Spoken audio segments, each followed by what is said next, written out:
The Founding of Evercrest, a short story in the Veiled Awakening series, written by R.T. Kephart, narrated by Elise Morales. Prologue. They called it a beacon of hope. I didn't understand why. Hope was such a strange concept to me, an intangible trust in the intangible good. But a beacon was something tangible. A light you could see and react to. It could be a warning, or a marker, or even a celebration. And so what was a beacon of hope? A celebration of their unwritten future? Or maybe a landmark to guide their wishes to them? Perhaps it was a symbol of the trust they put in one another. In any case, I could have told them it was doomed to fall apart sooner or later. We were standing in the midst of a clearing they'd cut into the forest that day. There were dozens of them, with their heavy faces and strange clothes. They stood in 3 loose groups, each from a different city: Silver Spire, Citadel, and Plains Haven. These people represented an alliance between these 3 cities, an alliance they called the Iron Triangle. They didn't look so unified as they stood there, eyeing each other. I saw everything from passive acceptance to veiled distrust in those glances. I turned and focused on the 3 that stood at the center of the gathering, the center of this place of dead trees they called Beacon of Hope. The man called Drew Snow plunged a shovel into the earth, ripping out a patch of grass. I'd seen this before, the symbolic first step toward building something grand. Drew was of medium height, with an athletic build that seemed bulkier than it really was due to the blue engineer uniform he wore. His dark, straight hair was neatly combed to one side, and his complexion was currently reddened with sunburn. Several medals were pinned neatly on his lapel. I'd been watching long enough to know Drew was very proud of these ornaments.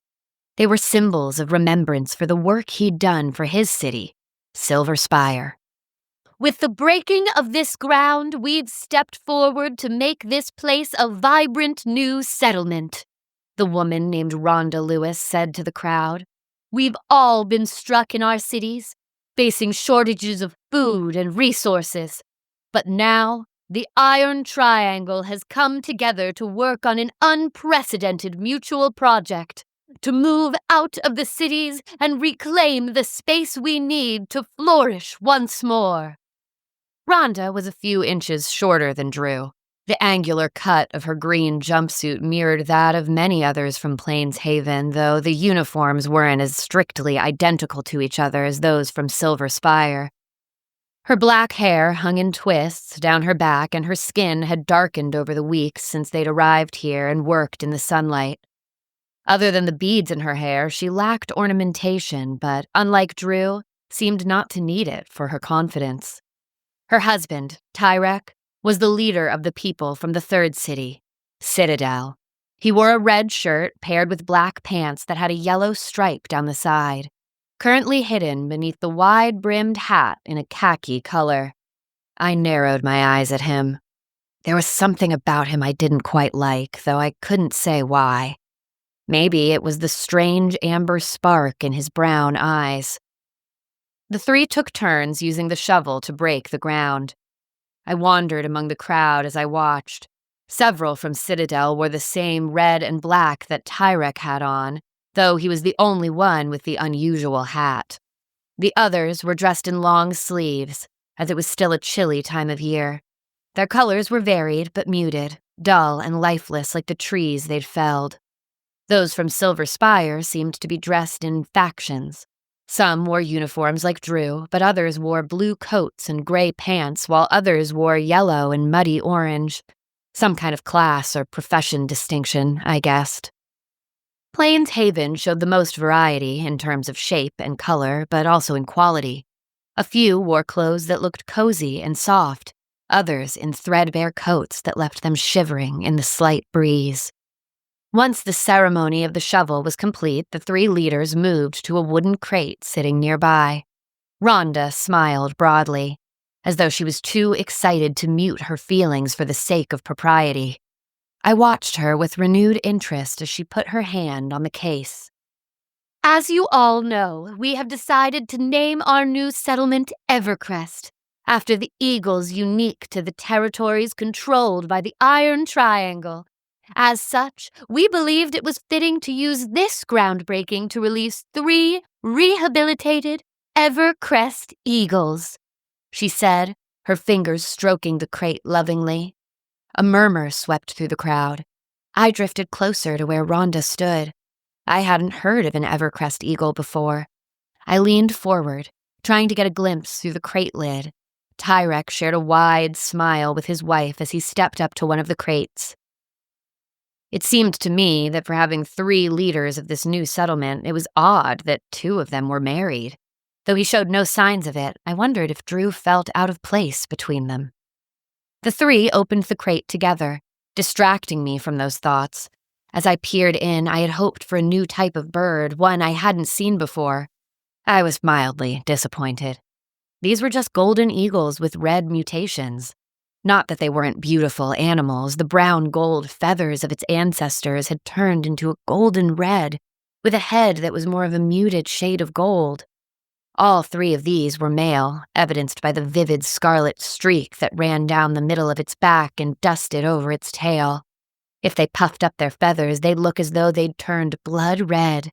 It was an adaptation that served them well in the forests infested with those who had succumbed to the mind-altering zombie virus. They merely had to flash the red feathers, reminiscent of an open wound, which would trigger the zombie's instincts to spread the virus, bringing the bird's feast of rotting flesh directly to them. The bird at the far right suddenly jumped into the air, flapping its wings to gain altitude. The other 2 were quick to follow. The crowd drew back, a few gasps scattered through the people, and a handful of others started to clap. The birds wheeled upward, ascending toward the sky. They flew in a tight formation, almost as though they were trying to create a perfect triangle as they circled the engineered clearing below. They each let out a piercing cry, almost in unison. At this, the 3 groups burst into cheers. They started to mingle with each other, shaking hands and introducing themselves. This, even though they'd all been living and working here for some time already to clear the space for their new settlement. Some things about people I'd never understand. "This is a good sign," an unfamiliar voice said. I turned, surprised to find that it came out of Tyrek. Over the last several days, this was the first time I had ever heard his voice. Sometimes he made signs with his hands to Rhonda, which she would translate, but even this was rare. Now, his gaze never left the soaring eagles, his expression soft. There was a brightness to his eyes, like something sparked inside of him. It made me shiver. "Evercrest will remain strong. It will not be overtaken by outside forces, not so long as the Iron Triangle stands," he said. Despite the chill of the day, a flash of heat seemed to emanate from him. I backed away warily. What had that been? I'd been right. There was something different about Tyrek. Rhonda put her arms around him. "It's good to know that we've made the right choice. Jerome will grow up in safety here." I shook my head. "But that isn't what he said, is it? He said it'd be safe as long as the Iron Triangle stands. You do realize what that means, right? If what he says is true, when the Iron Triangle fails, so will your safety." I gazed up at the sky again, where the 3 eagles had split and gone their separate ways. Nothing stands forever. Chapter 1. Jerome Lewis, son of Tyrek and Rhonda Lewis, grunted as he hammered the last nail. Sweat beaded on his forehead as he wiped it away as he stepped back, admiring his work. He and his 2 friends, Samuel and Florence Clark, were in the midst of a competition to see who could get a wall of the mobile chicken coop built fastest. He glanced over to where the twins were still working on their respective walls and smirked. "I told you I'd get it done first," he teased. "You had a head start," Samuel accused. Jerome laughed. "No, I'm just faster than you are." "Yeah, well, it's a good thing, too. Would you rather have a surgeon work fast or work properly?" Florence ignored the exchange and continued to work. I still caught the downturn of her mouth. I doubted it had much to do with the lost competition, though, and more because it was a reminder of how her only 2 friends in Evercrest were leaving soon. Jerome scratched his fingers through his short hair and headed over to help them.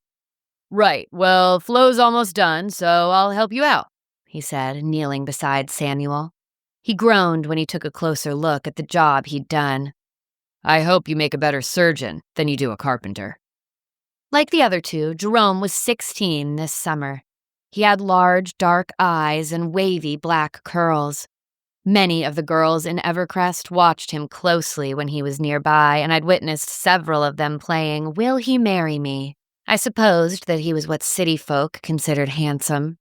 Tall, with strong arms and a quick smile. He'd proven himself to be quite adept at his studies, too, and often organized projects to help the town.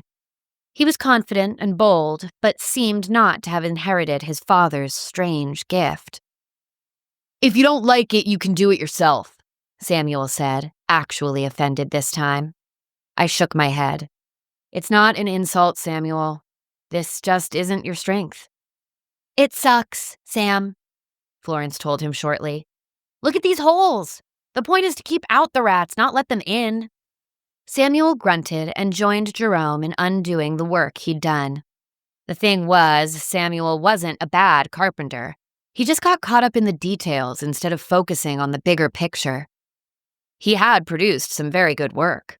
The bookshelves at the town library, for instance. He'd spent all of winter carving each shelf individually, and they'd turned out beautifully. He had the hands for a surgeon, for sure. Jerome, on the other hand, was planning on studying city planning, hydroengineering, and reclamation. He had so many interests, I wasn't sure he'd ever pick one to specialize in. Jerome glanced between Samuel and Florence, and the mirth died from his eyes. No doubt he sensed the turn of mood. He was good at reading people, that kid. "Dad heard from Aunt Rita in Citadel," he said, his tone shifting as well. He spoke with a soothing way that didn't sound condescending. "She's thrilled that we decided to stay with her while we're going to school, Sam. And Flo, she said you can come visit whenever you want. She's looked into some agricultural seminars that you might find interesting." Florence knelt back on her heels, frowning at the wall she was building. "Not sure what the point of it is. I think practical experience is better than any book learning when it comes to farming." "There's seminars put on from farmers in other settlements," Jerome said. "They might give you some ideas, at least, especially since you're taking on more and more of the work when it comes to the animals." "Tell that to Mom," Florence muttered, then sighed. "Sorry, Jer. I'm in a mood today." Florence was almost as muscular as Jerome and wore her hair in a similarly close-cropped fashion. Her greenish eyes flashed as though she was feeling challenged. Florence was strange, always acting contrary.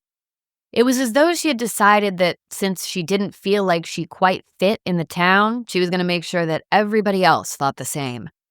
I knew she'd considered going to Citadel with Samuel and Jerome, but hated the idea so much it made her sick. "Didn't your aunt just have a baby?" Florence asked Jerome as she sat back for a minute. Jerome grinned. "Twins, like you and Samuel. She sent some pictures. I'll show you later. They're so cute." "I like babies," Florence said idly as she checked over her work. "They're like hairless puppies." I laughed at her description. Florence hefted her wall up, then joined Jerome in helping finish Samuel's wall. She elbowed Samuel out of the way with a petulant look on her face, causing him to grin back sarcastically. Apparently, the levity that Jerome had managed to bring to the task hadn't lasted. "Admit it, you're just sore that we're heading to Citadel and you're staying here," Samuel teased his sister. Florence scowled at him. "I'm not sore. I don't want to go to this city. I don't want to go to any seminars either. But if I did want to go, I would." There was a nearly indetectable sadness to her voice. I wondered if she really did want to leave, and it was just the fear of change that was holding her back. Jerome came over to the pile of wood I was sitting on, so I got up and moved to the fence. "But you wish we weren't going either, huh?" he said as he grabbed the board. Florence's lips pulled into a thin line and she narrowed her eyes. I never said that. Flo, it's okay to admit you're going to miss us, Jerome said as his gaze turned serious. I'd be lying if I said I didn't have my doubts too. With the new fields being readied and starting the new town hall and everything else, it doesn't feel like the best time to leave. Florence shook her head. It's fine, Jer. I didn't think your aunt would have room for me anyway. I have other relatives, Jerome said. Or we could get college housing. It'd be fun for the three of us to be roommates. Oh, and Sally Harkis is in Citadel. You two always got along. Maybe you could stay with her. Maybe, Florence said doubtfully. She started to study the 2x4s. The teens were quiet for a moment before Samuel said, Well, this wagon coop of yours is going to be great. Get the chickens out in the fields while keeping them protected. Florence nodded. Yeah, if I can actually put them out. Dad told me he doesn't want me to go to the berry patch by myself. There's a group of zombies wandering close to town. Jerome shuddered. Drew was going to take a posse out and hunt them down. Last I heard, they were moving away from Evercrest anyway. Still doesn't mean I'm going to be allowed to put the chickens into the fields until they're gone, Florence said. That's not a bad thing. I can't think of anything worse than becoming a zombie, Jerome said. He straightened and he eyed the treetops above the wall with a nervous look. If I ever got bitten, I think I'd kill myself before it could happen. Maybe you're right, Florence said, and I couldn't help but think she sounded hopeful. Maybe it'll be best if you don't leave now. Wait until the timing is better. None of the teenagers noticed that Rhonda had approached while they spoke. Now she cleared her throat and smiled at them all. There will always be reason not to leave home. Now is the perfect time for you to go and learn more. You're not just going for yourselves, remember, but for the betterment of Evercrest. She handed a tray of sandwiches to Samuel, then took a moment to admire the coop. Looking good, Florence, she said with an approving nod. When this is done, we'll hang some netting around for the chickens to hide under, Florence said with repressed eagerness. I don't want those dang eagles picking off my flock anymore. I'm almost ready to start sleeping in the roost and shoot at them when they come. Rhonda laughed and shook her head, but I didn't see what was so amusing. The Evercrest eagles that the town had released were seen as good fortune, something that they were pleased to see. But now, only a couple years later, those same eagles were a nuisance that the town didn't want to deal with. Funny how that worked. Rhonda turned and walked back the way she had come. I followed her down the street, past the handful of homes, to a little log cabin that served as their community center. They wanted to build a new one, a big one where the entire town could meet. Tyrek and Drew were both already at the cabin, looking over a variety of plans. I like that this one has a space for a bell when we get one, Tyrek said, his voice soft and cautious. He always spoke cautiously. Drew leaned over the plans and frowned. But do we really need there to be a basement and an upstairs? We just need space to gather everyone. That seems excessive. Rhonda stepped up to the table. Starting without me, I see. Tyrek leaned over to give her a kiss. You were late. I had something to take care of. So, you like the 2 story? We're going to... Tyrek started, then stopped. He took a moment, then restarted. If the rate we are growing continues, then we're going to need the extra space fairly soon. Not for the first time, I eyed him carefully. He would often do that sort of thing. Start to speak, then seem to rethink his words. Drew sighed, still staring at the plans. I get that. We're growing, but we're already stretched thin on resources. Building bigger just to plan for the uncertain future could hurt us now. He glanced over at Tyrek, but it was Rhonda who answered. Drew, she said, taking her husband's hand. This town will continue to thrive as long as the Iron Triangle stands. That's a guarantee. How can you know that for sure? Drew said, standing up straight. Rhonda and Tyrek shared a look. You'll see, Rhonda said knowingly. Chapter 2. And it did continue to grow. Year after year. It blossomed much more quickly than any of the other settlements that came out from the cities. Unlike others, this town never dealt with any invasions of zombies or outbreaks of the virus, though it suffered bouts of influenza and other sicknesses, and had no trouble with the roaming groups of people whom they called marauders. I came to be able to predict exactly what would happen in it before it even happened. Tyrek Lewis was the enigma that kept bringing me back. I thought by now I would have figured him out, but I still wasn't sure what he was. He was gifted. That much I had learned for certain. In time, I came to learn what that gift was. Whatever he spoke truth. Or rather, what he spoke became the truth. The world would physically reorder itself just to comply with the man's words. Once, they had experienced a long, dry period, and I witnessed him simply say, "It is raining." And it immediately started raining. I came to understand that his words at the groundbreaking were not a prophecy, but the cause of the town's prosperity. I didn't like that he seemed to command even nature, and that he felt he had the right. I was pleased, then, to see that he didn't do it often, and even more rarely in public. Even his summoning of the rain was done with only his son in his company. And yet, for all I had come to understand about Tyrek Lewis, there was still so much that eluded me. He was no ordinary leader, no mere visionary shaping the future with determination alone. He was something other. His power wove itself into the very foundation of the town, unseen but undeniable, steering its fate in ways that few others seemed to notice. Perhaps that was what unsettled me the most. Tyrek had spoken this town into existence, willed its survival into reality. The thought made my skin crawl. Because if one man's words could shape the world so effortlessly, what happened when he decided to change it?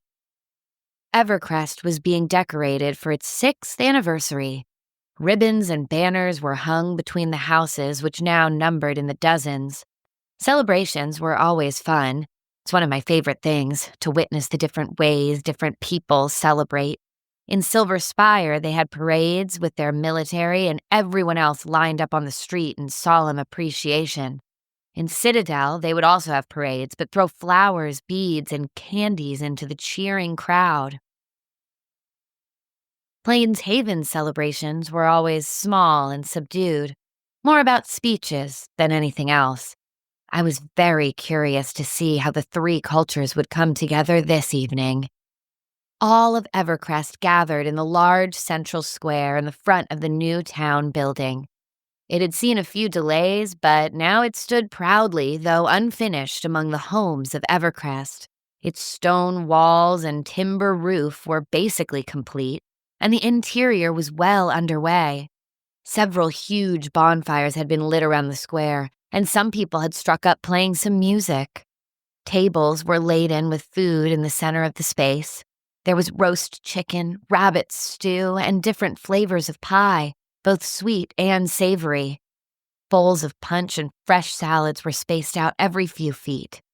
Everyone was dressed in their finest clothing. Tyrek wore a bright orange and blue poncho which fluttered around him as he danced with Rhonda, who wore a flowery yellow dress. Many others were dancing as well to the upbeat music. Friendly chatter and laughter intermingled with the music. Samuel and Jerome were at the tables. Jerome had a bowl in his hands, which he loaded up with thick bread and veggie pudding of some sort. Steam rose off it as he smacked his lips. He was dressed in a dark blue shirt which had blocky silver designs embroidered into it. Samuel wore green that was otherwise plain. "Where's Florence?" he asked. "Over there," Samuel said, pointing to where Florence and their mother stood at the edge of the group. Florence and Samuel's parents worked as heads of the reclamation projects for the nearby ruins and as teachers for the younger generations. When Citadel had opened the free higher education program to the other 2 cities, their mother was disappointed that Florence wasn't even interested in taking advantage of it. Even after Jerome and Samuel had told her how much they were enjoying their classes, she still refused to go. Jerome frowned. She doesn't look too happy." "Mom almost didn't let her come because she didn't finish that book we were supposed to read," Samuel answered. He lowered his voice. "I didn't either. I just read the last chapter and lied." "We're college students now. She can't make you," Jerome started as they moved on, his voice light, unbothered. I lingered, swaying on the spot, letting the music wash over me. The rhythm was deep, pulsing, the kind that settled into my bones. It was wordless, the melody low and winding, weaving through the heavy beats like a whisper in the dark. It reminded me of rain pattering against thick leaves, of wind stirring the treetops, of a creek bubbling over smooth stones. Beautiful, ethereal. Then, a scream. It cut through the music like a knife, sharp and raw. My eyes snapped open. My breath caught as I whirled around, scanning the firelit darkness. Shadows shifted beyond the glow, staggering, jerking movements breaking the illusion of peace. And then, I saw them. Zombies lurching into the firelight. A half-dozen of them, their footsteps stumbling as they charged toward the party. Hollow, wheezing screams ripped up their throats. I watched them, surprised to see zombies here of all places. Around me, the townsfolk screamed and scattered. The fastest of the zombies reached out rotting fingers and grabbed Florence. She smashed a frying pan onto its head, which caved like an overripe pumpkin. She staggered away, clutching the pan in both hands. Another of the zombies, a slower one, grabbed hold of a young child. The mother snatched the child away, dragging the zombie off balance. Its hand detached from its body. So these zombies were in bad shape. Their rot had taken hold beneath the skin, making them bloated and distorted and easily dealt with. It was a quick fight, mere minutes at most before they had all been dispatched. The bodies were dragged to the fires and thrown in. Florence stripped off the tunic that had been contaminated with zombie goo and threw it into. "Quickly, you need to wash that off your face," her mother said, grasping her arm. She and a small group of others made their way to the central well. I, however, was more interested in finding Tyrek. I saw him a moment after he found Rhonda, and the two embraced. I looked past her shoulder to Tyrek's rigid expression. His breathing was rapid as he whispered, "The iron triangle has—" He trailed off, as though he didn't want to finish the words. I knew what he meant, though. There was only one way the zombies could have attacked Evercrest. The iron triangle had fallen. Chapter 3. To be more specific, one side of it had. For the next few days, I wandered the streets of Citadel, watching as swarms of zombies shuffled through it. Bodies littered the street, luring endless flocks of carrion birds into the walls. Fires raged in various quadrants of the city, filling the air with thick, black smoke. I made my way to the top of the wall and gazed over the grid patterns, searching for any sign of what had happened. Why the whole city could have such a devastating outbreak without warning. As I gazed over the city, a strange movement caught my eye. I moved towards it and found that the zombies had begun to gather in one of the streets. They stood in loose lines up and down the avenue as a man was walking between them. He had a slight paunch and a receding hairline and seemed very out of place. Not only for his casual presence here, but for the fact that the zombies seemed to regard him with interest rather than hunger. Stranger still was the dark fog walking beside him. It appeared to have the rough shape of a person, and the man was talking to it, but whatever it was completely hidden from my view. What was going on? I'd never had any holes in my vision before. "As you can see, the zombies are fully under my control," the man said, gesturing proudly. The shadow responded with a high-pitched squeal like feedback from a speaker. It pained me to listen to it. "Well, if I'm to make a cure, I need samples," the man responded. "I can't get any fresher than these." The shadow screeched again, causing me to flinch. I tried to peer past the fog, but a sudden heat burst over me. Blisters sprang out over my skin, and I threw myself backwards. The burning stretched and rolled forward, creeping out toward me. It was as though I'd made it aware of my presence, and now it chased me, hungry to devour me into its burning. I fled back, moving to the walls once more. The shadows crept and bubbled, slowly expanding and nibbling away at the city. A vulture flew near my head, and I jumped onto its back, letting it carry me up and away. I left the bird and lit onto one of the surrounding mountains. From here, I could see the entire city laid out below me. Citadel was built between the arms of two mountains, with a large, flat valley that stretched away until it met a lake. Now that I stood on the side of the mountain, the sunlight glinted off the lake like a mirror. The fields were empty of living things.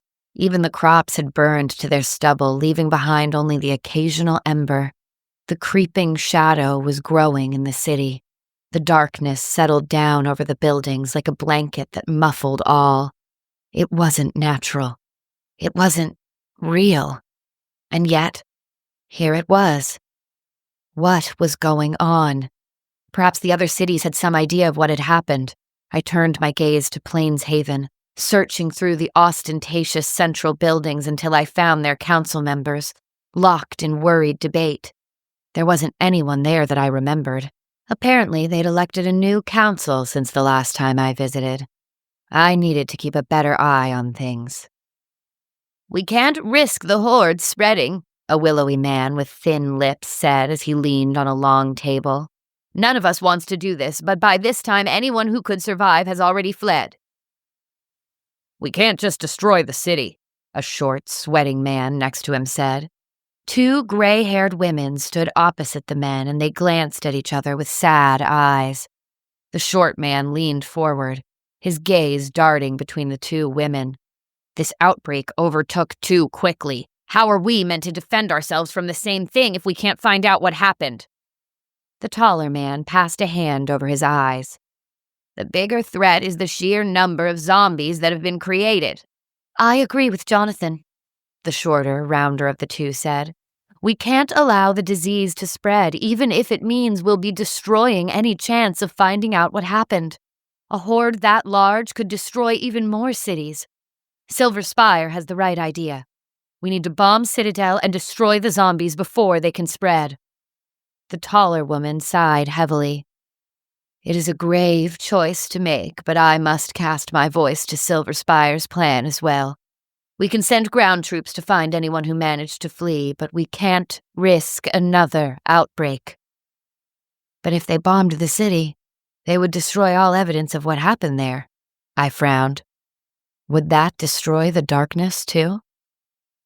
Chapter 4. I wished I had a million pairs of eyes. One for every moment, every unfolding consequence. But I only had mine, forced to watch events slip past me one at a time.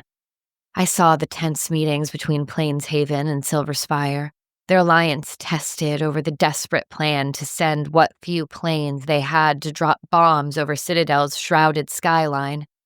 I watched Evercrest as the news spread, saw grief ripple through the streets as those with loved ones in Citadel crumbled beneath the weight of loss. Hope rose when some refugees arrived in Evercrest, only for despair to return when they discovered that their families were not among them. And then there were Jerome and Samuel, caught in the in-between, relatively untouched by personal grief, but watching the world shift beneath their feet, their plans unraveling alongside the mourning of others. Florence, meanwhile, spending more and more of her time outside the town's fortifications, as if the growing chaos of the world left her with no other choice. And I saw, too, what the cities did not. Long before the planes roared overhead, the mindless infected had already begun to move. A slow, unrelenting tide, dragging itself out of the darkness and into the trees. They crouched in the thick branches, silent, waiting. Would the pilots see them? I got my answer the next time I visited Evercrest.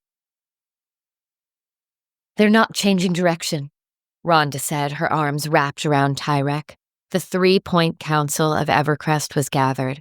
I couldn't help but think that Drew seemed to be lonely, separated from the couple. Tyrek's forehead rested against Rhonda's temple and pain shone in both of their eyes. They had family in Citadel. Family that could be lumbering, fevered, and glassy-eyed on their way to Evercrest to kill them all. Were they clinging to the hope that someone they knew survived? Or were they practical about it and getting their grieving out of the way now so it wouldn't cause them troubles down the line? It was times like this that I wished I could see inside of people's head, rather than simply trying to read their faces. "We should tell the town what we've decided," Drew said, drawing himself up.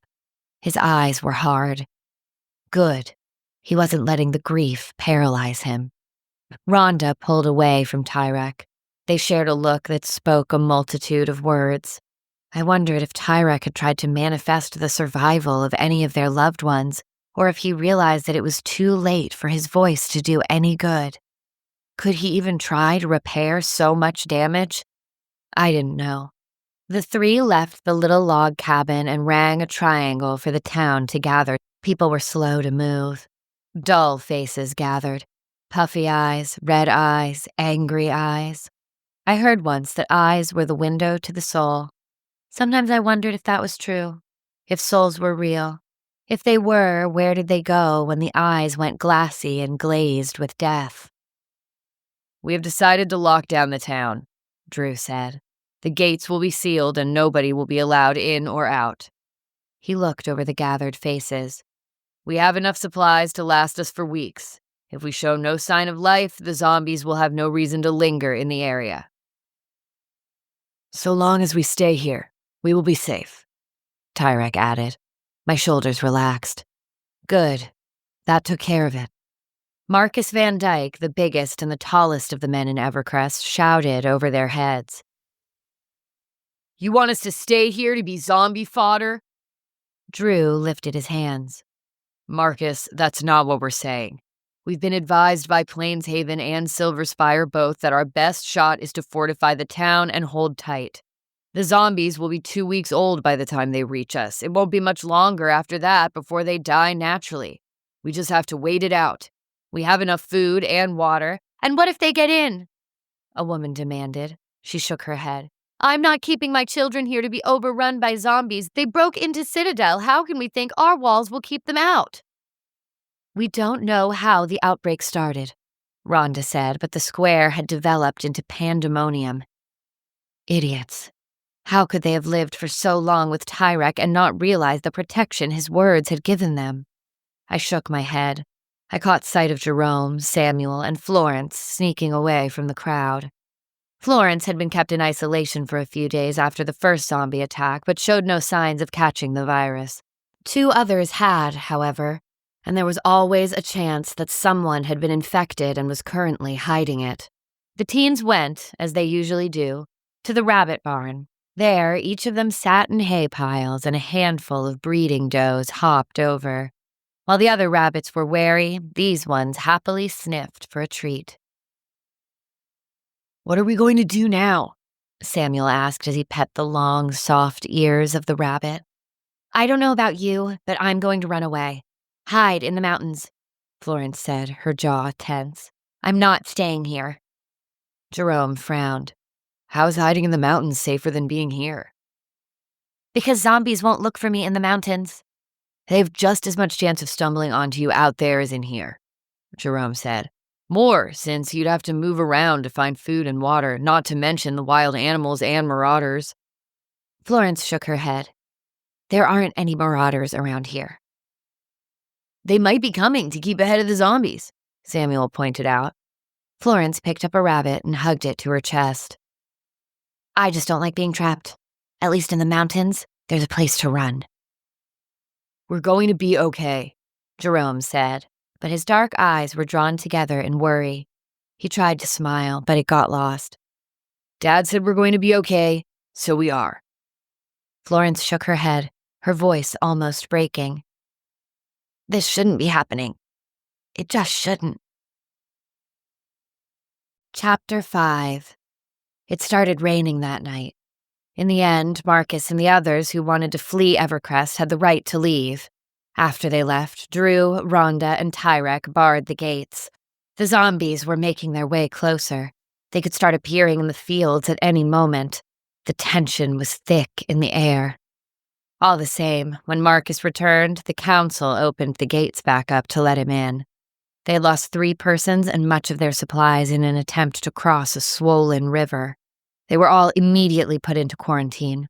The tension only grew from there to the point that I didn't want to leave. I'd grown somewhat fond of Evercrest, and if they were going to die, I didn't want them to die alone. I wanted to be here, to stand as witness to their lives and deaths. Other than that initial group that left and returned, nobody went far outside the walls. Reclaimed sheets of metal were added to the logs, and a deep ditch was dug along the outside of the fortifications, forming a secondary wall and a moat outside the wood stockade. The strategy wasn't to fight the zombies, but rather keep them from being able to reach the people inside. One night, I walked through the quiet town, unsettled by the deep silence that had fallen. Everyone was waiting. They were keeping the darkness as a cloak, hoping that should the zombies pass in nighttime, they would think the town deserted. I wondered if Tyrek's words would be enough to protect Evercrest now that Marcus and his group had left. "So long as we stay here, we will be safe," he had said. On the one hand, they hadn't stayed, but on the other, they were within the walls now. But a few people had been lost outside. Did we refer to the people who stayed, or was it everyone in the town at the time of the declaration? Did whatever force that gave power to Tyrek's words understand that, or was it based in Tyrek's own understanding of what he meant? I was beginning to see why the man was so careful with the words he chose to say. Thinking of Tyrek, I headed to the Lewis house. Jerome had been acting strangely throughout the day, and I wanted to check on him. There, I found Jerome standing outside his parents' room, dressed in dark clothes, boots in his hand as he leaned close to the door. I stepped up next to him and pressed my ear to it as well. "Say we'll be okay," Rhonda whispered, her voice louder than it ought to have been.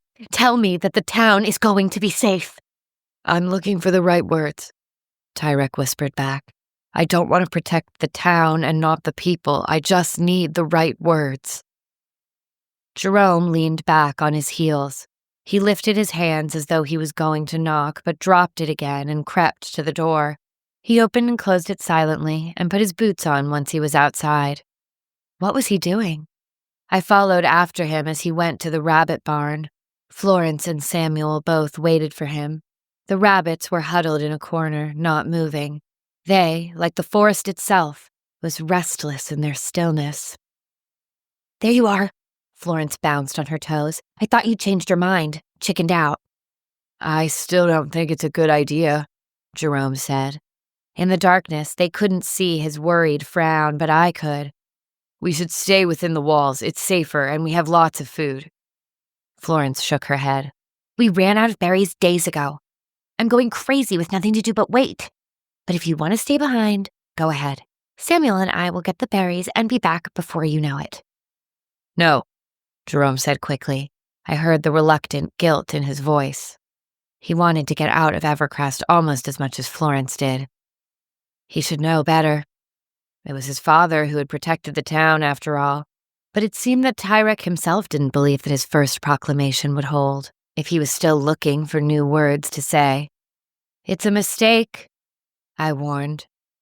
Without waiting for further debate, Florence hurried from the rabbit barn and the 2 boys followed after her.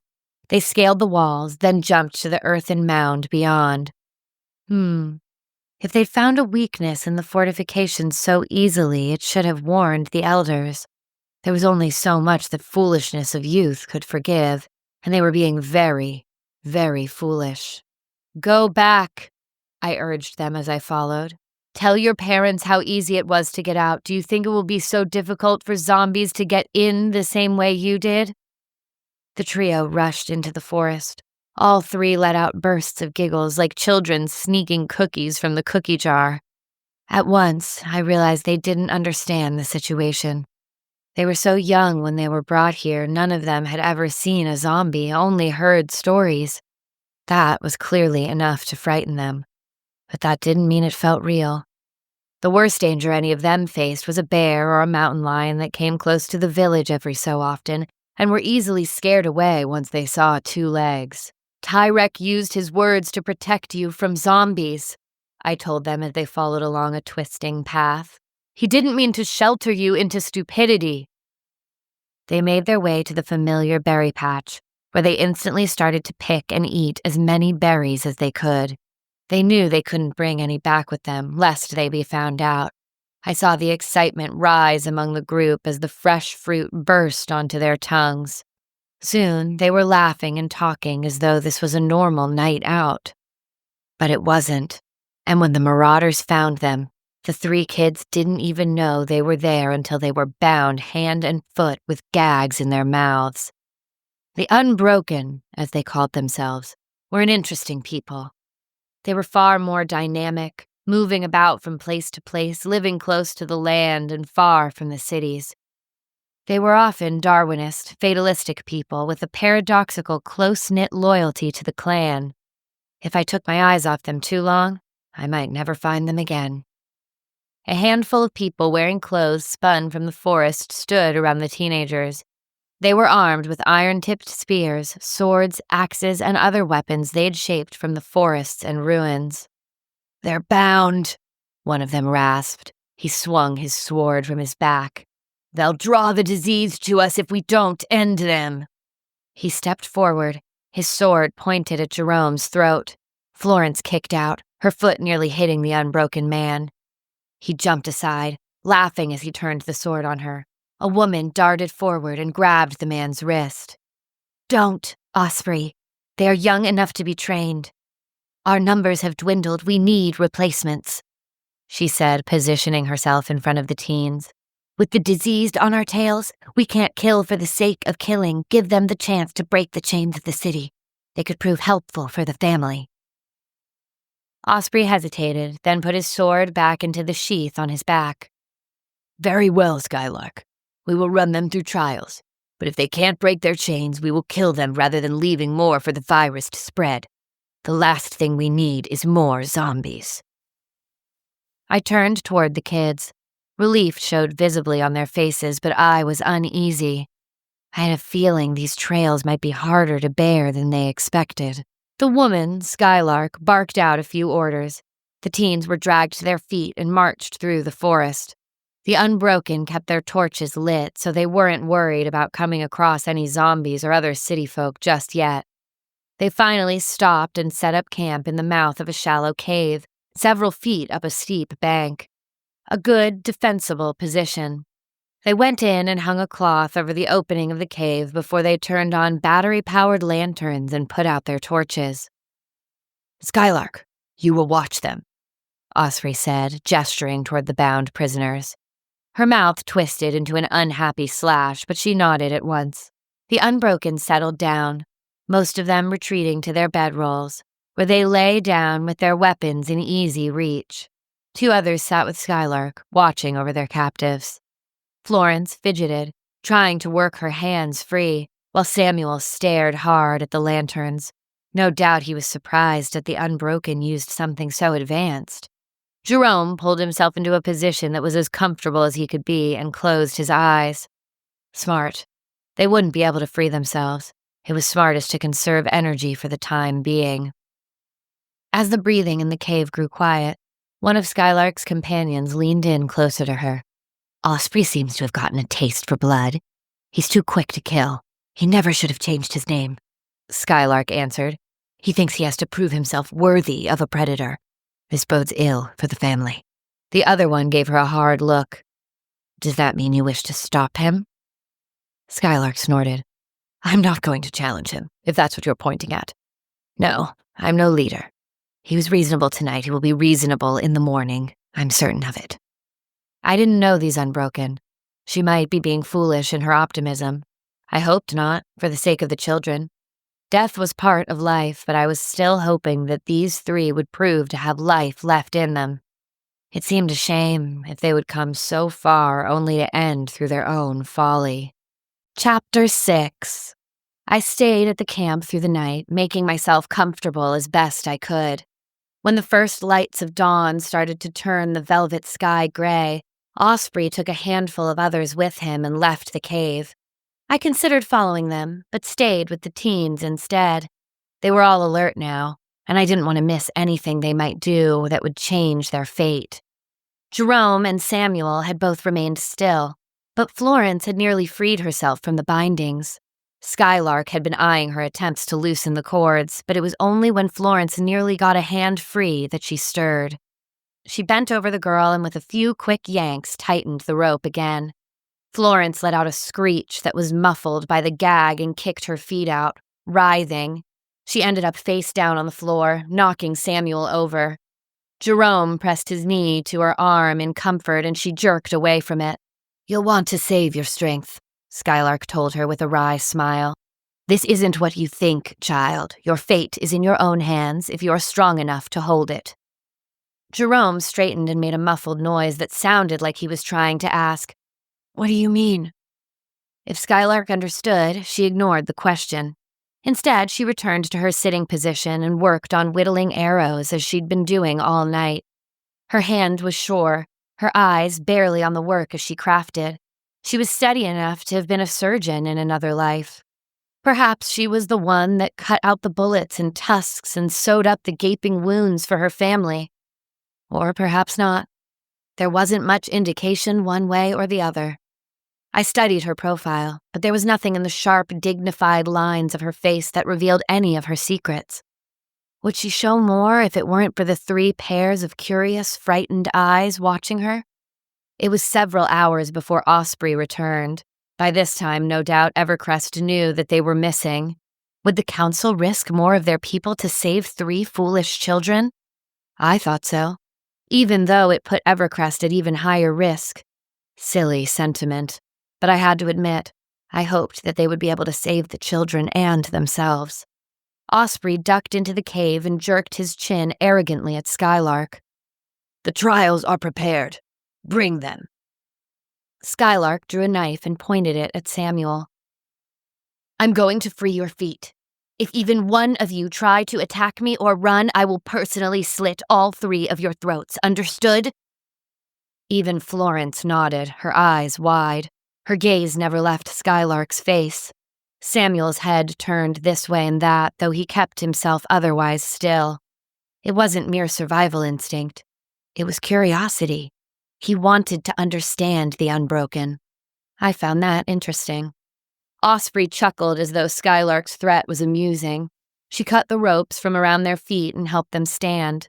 The Unbroken shoved the teens out of the cave and marched them down the steep bank. They stumbled, unbalanced from the stiffness in their legs after a night of confinement, their hands still bound behind their backs. Loose dirt and stones slid behind their feet, making it impossible to find steady footing.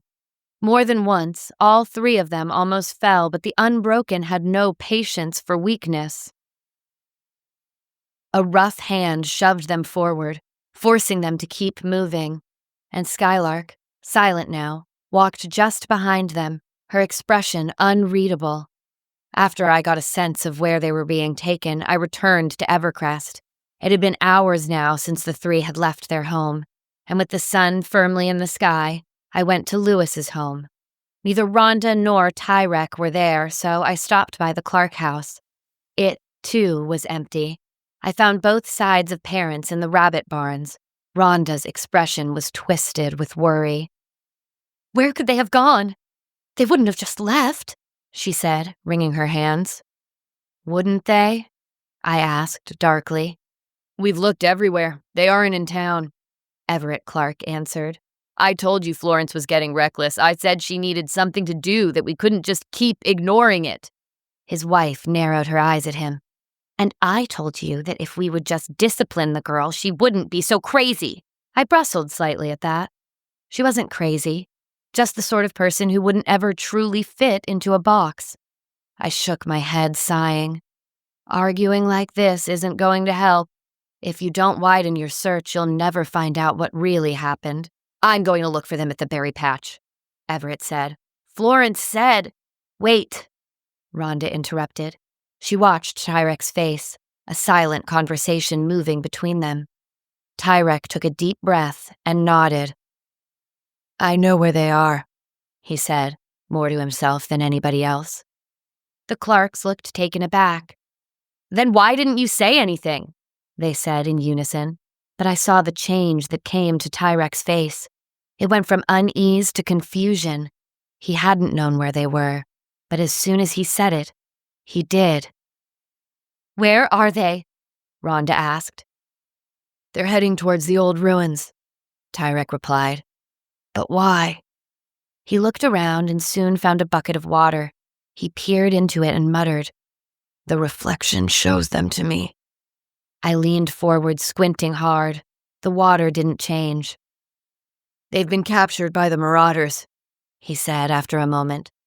Everett nodded. "I don't know what all that was about, but if that's where they are, then let's go get them." Tyrek caught his shoulder and shook his head. "Let me go alone," he said aloud. "They're my children. I just can't abandon them." After a moment's hesitation, Tyrek sighed. "I'll be faster on my own. If you want them returned safely, you need to let me handle this." Not for the first time, I wondered how his gift worked. I'd have to spend more time in Evercrest studying him. For now, though, I headed out again to return to the 3 troublemakers. I didn't want to leave them alone too long.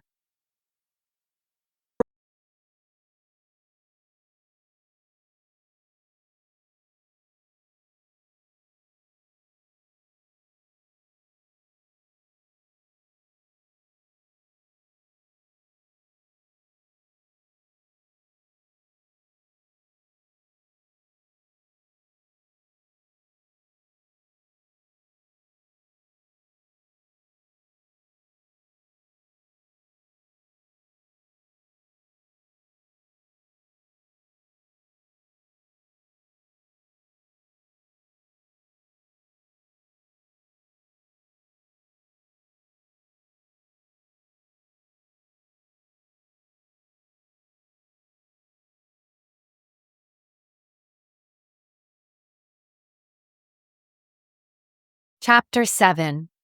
It was nearing dark again by the time the Unbroken arrived at the old city. The ruins stretched out before us, a broken labyrinth of skeletal buildings and cracked asphalt. Once polished skyscrapers, their glass windows shattered or clouded with grime, jutted into the sky like jagged teeth. Their steel frames exposed where concrete had crumbled away. On the streets below, nature had reclaimed its dominion.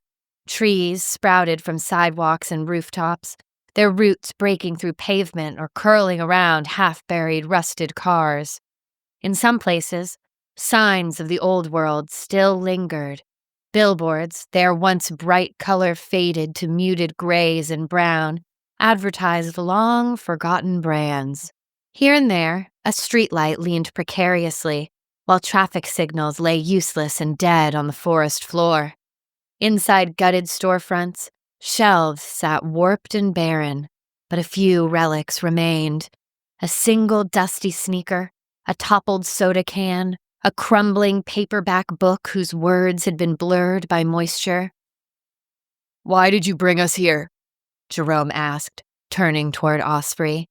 He held himself like his father, with his shoulders back and his chin level. Calm, not to be intimidated, but quietly powerful. It seemed Osprey didn't like his confidence, because he narrowed his eyes at Jerome. "You were born blind, boy, trapped in the web of cities and the lies that come with it. You are here because we are giving you the chance to open your eyes, break your chains, and join the Unbroken." "What are you going to do?" Florence asked, her voice fearful but defiant. She pressed closer to her brother. "You will drink this wine and we will leave you," Skylark answered, taking a leather water skin from Osprey. "If the city is what you want, you may have it, and all its foulness can be yours. If you survive, we will greet you on the other side as our children." "But we're not your children," Florence spat. Skylark shrugged and handed her the skin. "Drink." "I'm not drinking your drugged wine," she said. Osprey laughed. "Then you can die right here. I don't care either way. He grasped the hilt of his sword, smiling as though he'd prefer for them to refuse to drink. Samuel held his hand out, eyeing Osprey warily. Give it here. Sam, don't, Florence hissed. Jerome looked on at the siblings, his expression uncertain. Gone was the strength he showed moments ago. We don't really have a choice, Samuel said, opening the stopper. He drank a mouthful, then turned and handed it to the other two. Jerome's hands remained by his side. Florence closed her eyes, took the skin, and swallowed. Finally, she shoved it into Jerome's grip. With one last look at Osprey's sword, he drank too. Osprey scowled, disappointed. The marauders, one by one, turned back the way they had come, Skylark last of all. Her gaze dwelled on Florence for a moment longer, but she seemed to decide whatever she wanted to say could wait. Then she, too, disappeared back into the darkening night. 3 lanterns had been left for the Evercrest teens, something Samuel was quick to take advantage of. He seized one and immediately started to fiddle with it, turning it this way and that as he inspected it. I've read about these old flashlights, but I haven't ever seen one before, he said excitedly in spite of himself. I don't think now is the time to be drooling over marauder stuff, Florence said dryly. Now that the Unbroken had left, the hostility she'd been clinging to seemed to lift off her shoulders. It was only then that I realized she wasn't being hostile for the sake of hostility, but rather it was born of fear. She shook her head. Besides, I don't think they have any intention of letting us go back home. Samuel's expression sobered at that. We just have to find Evercrest's salvage operation. The road back is well traveled. It'll be easy to follow, even in the dark. It should be over that way. He pointed to the southeast. Jerome picked up a lantern and peered into the dark ruins. He squinted, trying to make sense of the jagged silhouettes of collapsed walls and shattered beams. They loomed like skeletons in the night, casting the path back in deep shadow. We should get going, he said, heading in that direction. We have no idea what they gave us or what it's going to do to us. The twins followed, Florence lagging slightly behind. It wasn't long before the way was mostly blocked by the crumbling walls of an apartment complex. The only way forward was a narrow gap that was only just big enough to squeeze through. Let's just try to stay together, huh? Is there another way? Florence asked, her voice trembling as she stared at the jagged opening. I grimaced. She had a problem with tight spaces. Samuel ran his hand along the rough surface of the nearest wall, shaking his head. If there is, we don't have time to find it. Florence's arms wrapped around her torso as if to shield herself from the thought of squeezing through. I don't think I can do it, she admitted, her voice barely above a whisper. Jerome crouched slightly to peer through the gap, testing the sturdiness of the surrounding rubble with a cautious hand. It's tight, but it's safe enough. Look, I'll go first. You'll see. It's fine.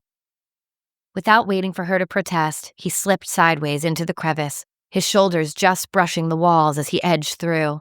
He looked back, offering a reassuring grin that didn't quite reach his eyes. See?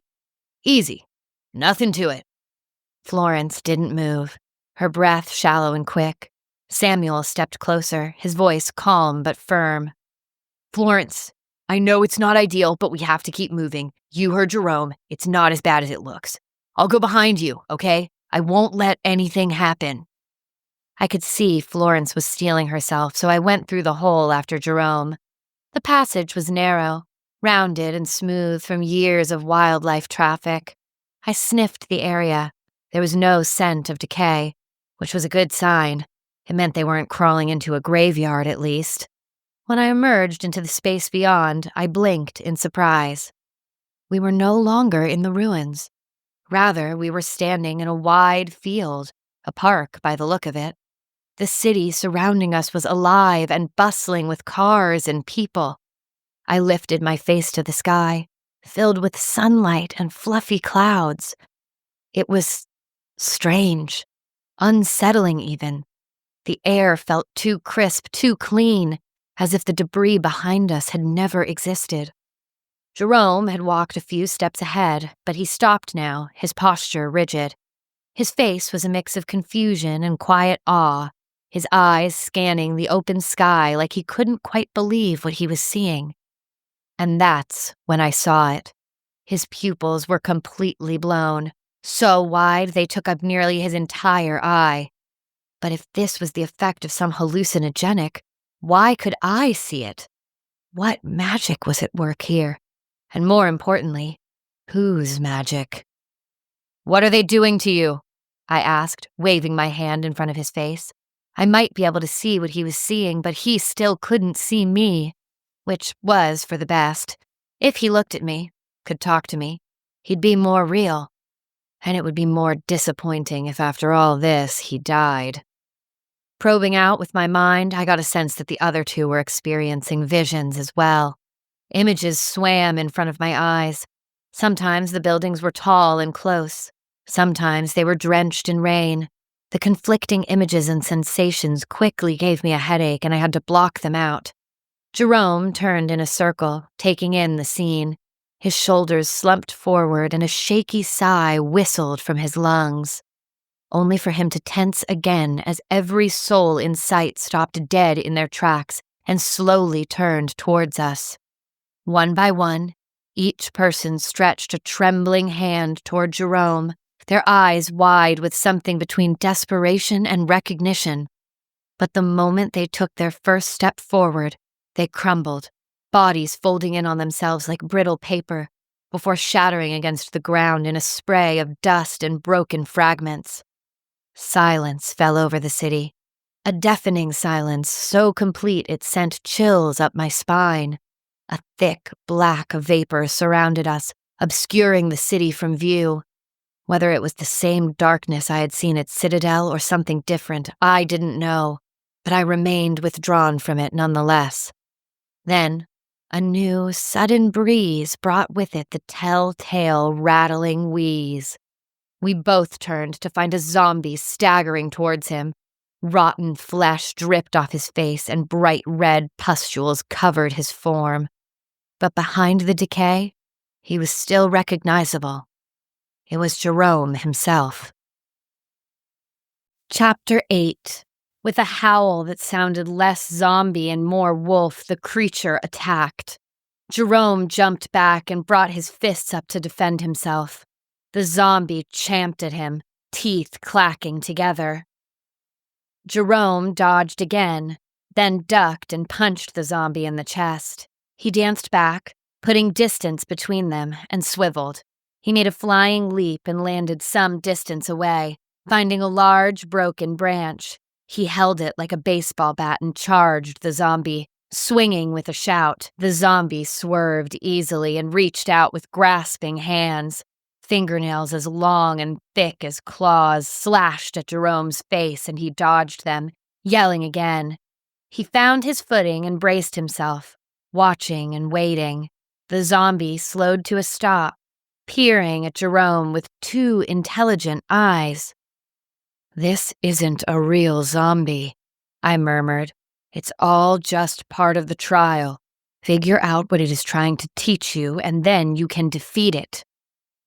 Jerome's hands started to tremble. His eyes were wide, his nostrils flared. Just as it seemed that he was about to charge, the zombie moved again. It came at him, moving as fluid as a panther. Jerome swung at it, but it ducked under the branch and slashed across his chest. The zombie spun around, the rotten flesh sloughing off its bones. Jerome whirled, shouting as he struck out again and again blindly. With every blow that connected, more of the zombie's meat fell, until large patches of its body were nothing but desiccated sinew and blood-stained bones. The zombie's eyes remained clear, watching Jerome with pure hatred. What little skin was left on the jaw twisted into a smile as it started to laugh. It was a deep, terrible laugh that made my hair stand on end. Jerome let out a dry sob as he stumbled back. Sweat shone on his face, his eyes bright with fear. "What do you want from me?" Jerome shouted. He backed away from the creature and it stole closer, its grin widening until it seemed his face was going to split apart. "What do you want from me?" it said, its voice shrill and mocking. It lunged, its hands outstretched and grasping for him. Jerome swung the branch again, striking the creature directly in the face. It coiled backward, howling. As Jerome repositioned for another attack, he tripped over the uneven ground and fell, the branch flying into the air. He rolled to his back, only just in time to miss getting hit by it as it embedded itself in the earth with much greater force than it should have. He tried to yank it free, but the branch was stuck fast. The creature came at him again, that hideous grin widening further than what was physically possible. Jerome kicked out at it, but it raked its claws across his stomach and 5 thin lines of an orange liquid started to seep through Jerome's shirt. He cried out in pain. The creature recoiled again, grabbing its stomach as claw marks blossomed on its own belly. "What are you?"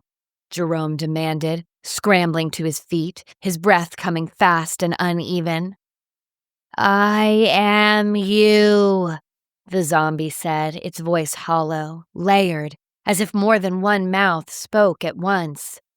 "I am your future." Jerome's fists clenched at his sides, his pulse hammering in his ears. "No," he snarled, taking a step back. "I refuse this future." The zombie smirked. "What are you going to do about it?" I cocked my head, curious. It sounded like a genuine question, like the hallucination was asking him to change his fate. Jerome threw back his head and howled. The sight caught me off guard, and I flinched back at the suddenness. He charged the creature and took it in both hands, shaking it violently. The zombie's flesh continued to fall off its body. It weakly tried to defend itself, but soon Jerome had shaken it to no more than a skeleton, and finally, the bones fell apart too. He stumbled back from the pile of bones, his chest heaving.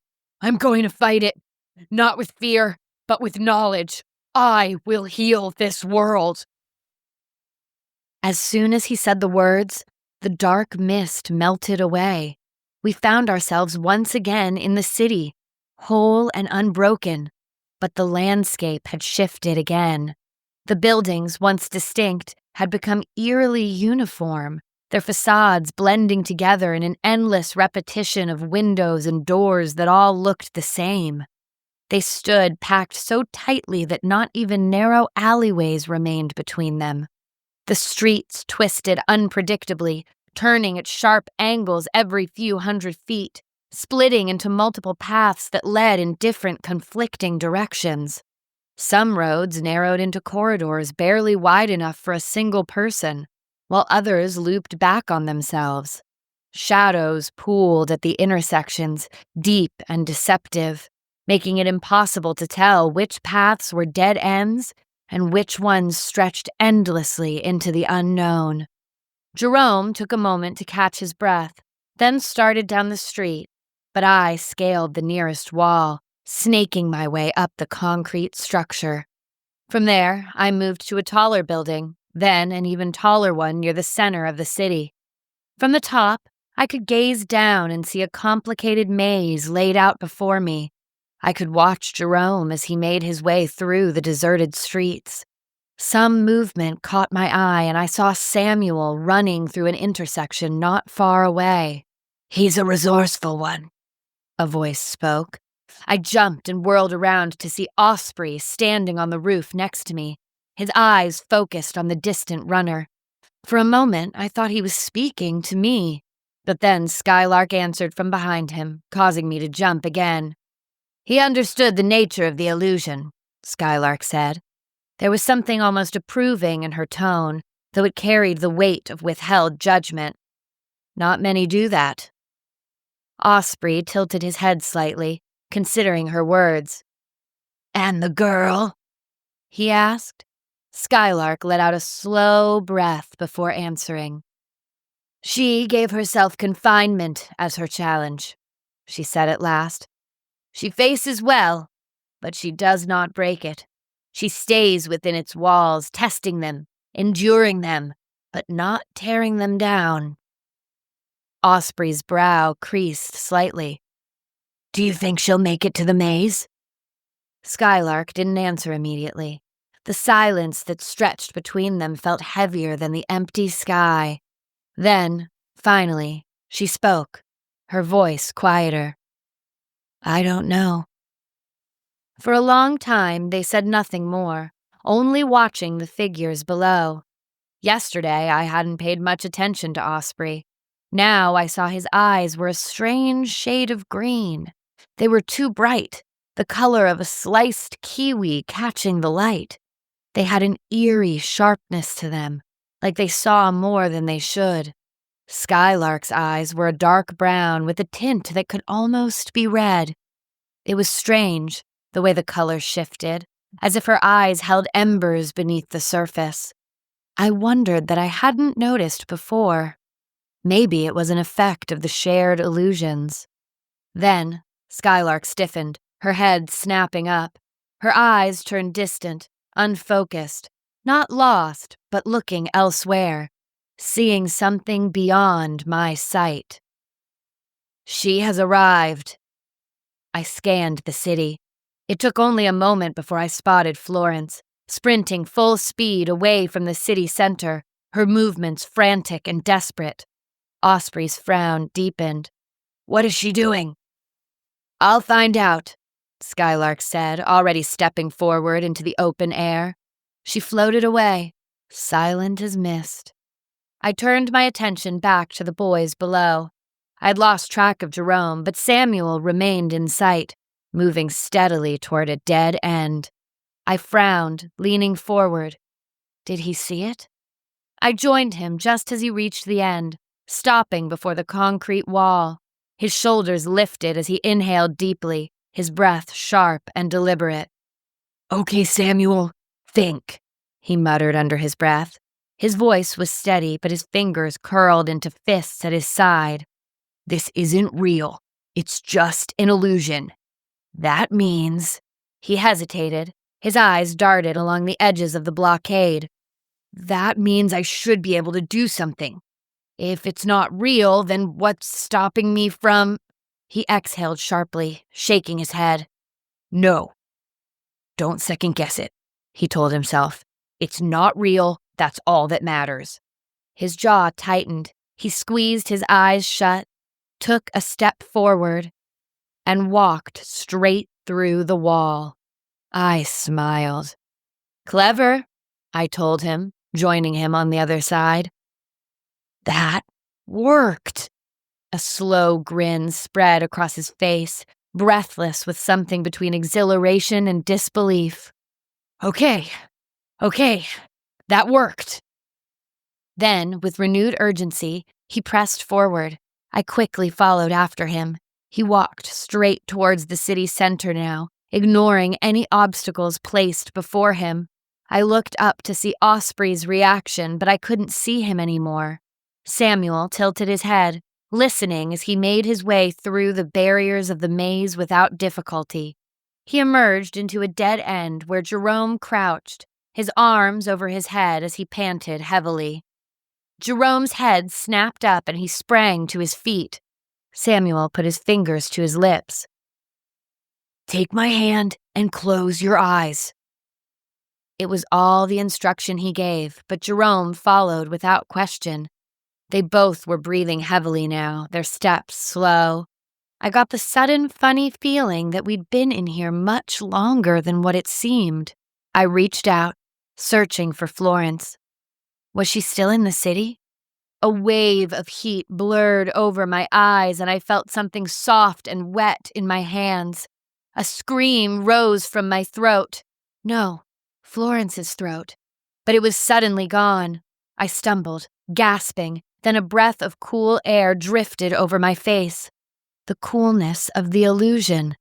It was something brighter, cleaner. Jerome and Samuel both stumbled and fell face first into short grasses. They lay there, shivering and panting, still clutching each other's hands. Jerome was the first to lift his head. His pupils were still dilated, but already they were starting to shrink back to their proper size. The city had returned to ruins, the illusion gone, and the crumbling bowl of a stadium rising around us. Moments later, a dozen of the unbroken surrounded the boys, springing from the forest that had reclaimed one side of the arena. Osprey pointed his sword at them, his lips drawn back in a fierce grimace over his teeth. Deep scratches marred his face and neck. I blinked in surprise at him. Chapter 9. Bind them, Osprey ordered. Skylark's weak voice spoke from behind him. They may have broken their chains. Or they have broken their own minds like the girl, he spat back. I said bind them. Samuel lifted his head. Where's my sister? He rasped. Jerome put up a prefatory fight, but Samuel didn't even try. He was limp, his lips pale as he spoke. Osprey glanced uneasily over his shoulder. She is gone. What did you do? Samuel whispered. She got out. I felt her get out. Skylark came forward, leaning on one of her friends. A bandage was wound over her eyes. Blood stained her cheeks and clothes. She did. And when she emerged, she attacked Osprey and she tore at my eyes. She paused and groaned. I misread her. I misread you all. Where is she? Jerome demanded, struggling again, but he and Samuel were both bound. They were dragged to their feet where they sagged limply against the unbroken. Ran off to the forest, Osprey spat. To be food for the diseased, no doubt. No, Samuel gasped. Take them back to High-Hide, Osprey ordered. The unbroken led the boys away, being less than gentle with them. I hesitated. First, I stepped after them, then stopped. Should I find Florence? Would I even be able to find her? Oh, that I had more eyes. We should kill them, Osprey muttered. Skylark hissed between her teeth. They survived the trial. You have no right. Osprey turned on her. Forgive me if I don't think you can see clearly. He grinned slightly, catching the irony in his words. Osprey, she started, but a sharp noise from one of the others cut her off. Someone is coming, he said. They all tensed as one, muscles coiling like drawn bowstrings, and turned towards the entrance of the stadium. The air grew thick with anticipation, the weight of 100 unspoken possibilities settling over them. Weapons were raised, the metallic whisper of blades slicing through the silence. But only a single man stepped through. The light of the dusk caught him as he moved, his silhouette framed in burning orange. Every step deliberate, every breath measured. But there was no mistaking him.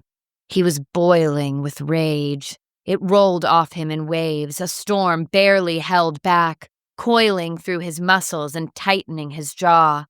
His hands were empty, but they twitched at his sides like they itched to tear something apart. His stance was loose, but not in ease.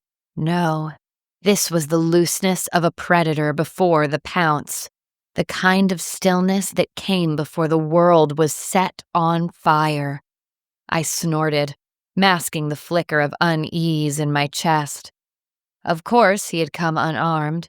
Tyrek never needed steel when his voice was its own kind of weapon. One of the unbroken laughed at the sight of him and stepped forward.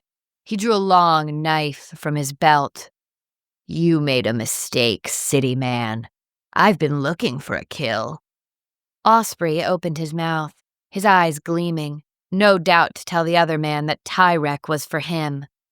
But he didn't have a chance, because at that moment, Tyrek spoke, his voice low and menacing. Back away or lay down and die.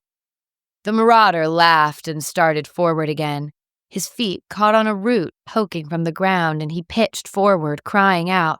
His knife flashed, turning in his hand. As he crashed onto the ground, prone as he lay there, the point of the knife pierced through the tented fabric of his shirt just above his heart. He wheezed out a final breath, shuddered, and went still. Everyone stared at the dead, unbroken man laying on the ground. "What is happening?" Skylark demanded. Her voice was stronger now. "Pika is dead," one of the other unbroken choked out, coming to her and holding her by the arm. "He just laid down and died." Tyrek stepped forward and Osprey jumped back. He drew his sword and snarled, but didn't move to attack. No doubt he was afraid that he'd suffer the same fate as Pika. "What do you want?" Osprey rasped. "I've come for the children of Evercrest," Tyrek answered. "I know that you have them, and I've seen what you did to them." His lips barely opened as he spoke, but his words cut through the air, strong and venomous. Even I shrank back from that voice. I had never known Tyrek to get angry before. It scared me. "If I choose to speak it," Tyrek continued, "every one of you would vanish without even a memory left behind. Return the children to me, and I will cause no further harm." Only I heard the absolute promise to those words. I wrung my hands, tense from the thickness of the air. "You'd better move quickly," I said, though I knew it wouldn't do any good. "You don't belong here," Osprey said slowly, his eyes narrowing as he gazed at Jerome. His bright green eyes sparked with an internal fire. "Yet, we know that the hordes of diseased are headed this way. Perhaps Unbroken and Evercrest can be allies. We could help each other survive the dangers." Tyrek frowned. No doubt he was thinking the same thing as I. Why would Osprey be offering this? The marauders didn't like people who lived in the cities. What Tyrek didn't notice was the way Skylark's jaw clenched and a hiss escaped through her teeth. At first, I thought it was for the same reason that the other Unbroken started to let out exclamations of protest, but she shook her head slowly, stepping back away from the others. The way her lips pressed into a thin line, her nostrils flared, a furrow to her forehead indicating she was squeezing her empty eyelids shut tightly. Her hands flexed, rather than clenching as I expected. As I studied her, a theory sprung to mind. Skylark was the one that had insisted that the 3 Evercrest kids be given the trial. She was the one that watched over them at night. My bet was that she'd been working toward this, finding ways to ally the Unbroken with Evercrest, of recreating a connection in this world where everyone seemed to be more separated than ever before. And Osprey had stolen it. Worse, he'd handled it with a blunder that made the rest of them hate the idea even more than they normally would. Was he smart enough to have done it on purpose? To sabotage her attempts? Or was it just a desperate move to protect himself from Tyrek's magic? "How can you suggest that we bind ourselves to them?" someone protested. Cries of agreement echoed the statement. "We will never chain ourselves to the cities," another of the Unbroken spat. She drew 2 long, curved knives. One she pointed at Osprey, who snarled at her, and the other she pointed at Tyrek. "I say we kill both the traitor and this interloper." "There does not need to be any more bloodshed," Tyrek told her. "I'm not the aggressor here. You have my son." Osprey narrowed his eyes, then laughed. "Ah, so the girl isn't yours. Good." Tyrek's eyes snapped back to him. They flashed with anger and his lips parted. "I know your name. You are weak, Osprey. You will always be weak and will forever rely on the mercy of others." Something shifted in the air, some sort of heaviness that crackled like the coming warnings of a lightning storm. The Unbroken drew even further back from him as Osprey's sword point started to shake, as if it was suddenly a great effort to keep it raised. His strange green eyes widened and he grimaced before dropping the sword tip. He tried to raise it again, but couldn't. Silence filled the stadium. Even the distant chirp of birds was muffled. Chapter 10. Skylark released the arm of her companion and carefully made her way forward, straightening her shoulders as she did. "You have great power." Tyrek turned slightly so he was facing her, while still watching the other marauders out the corner of his eyes.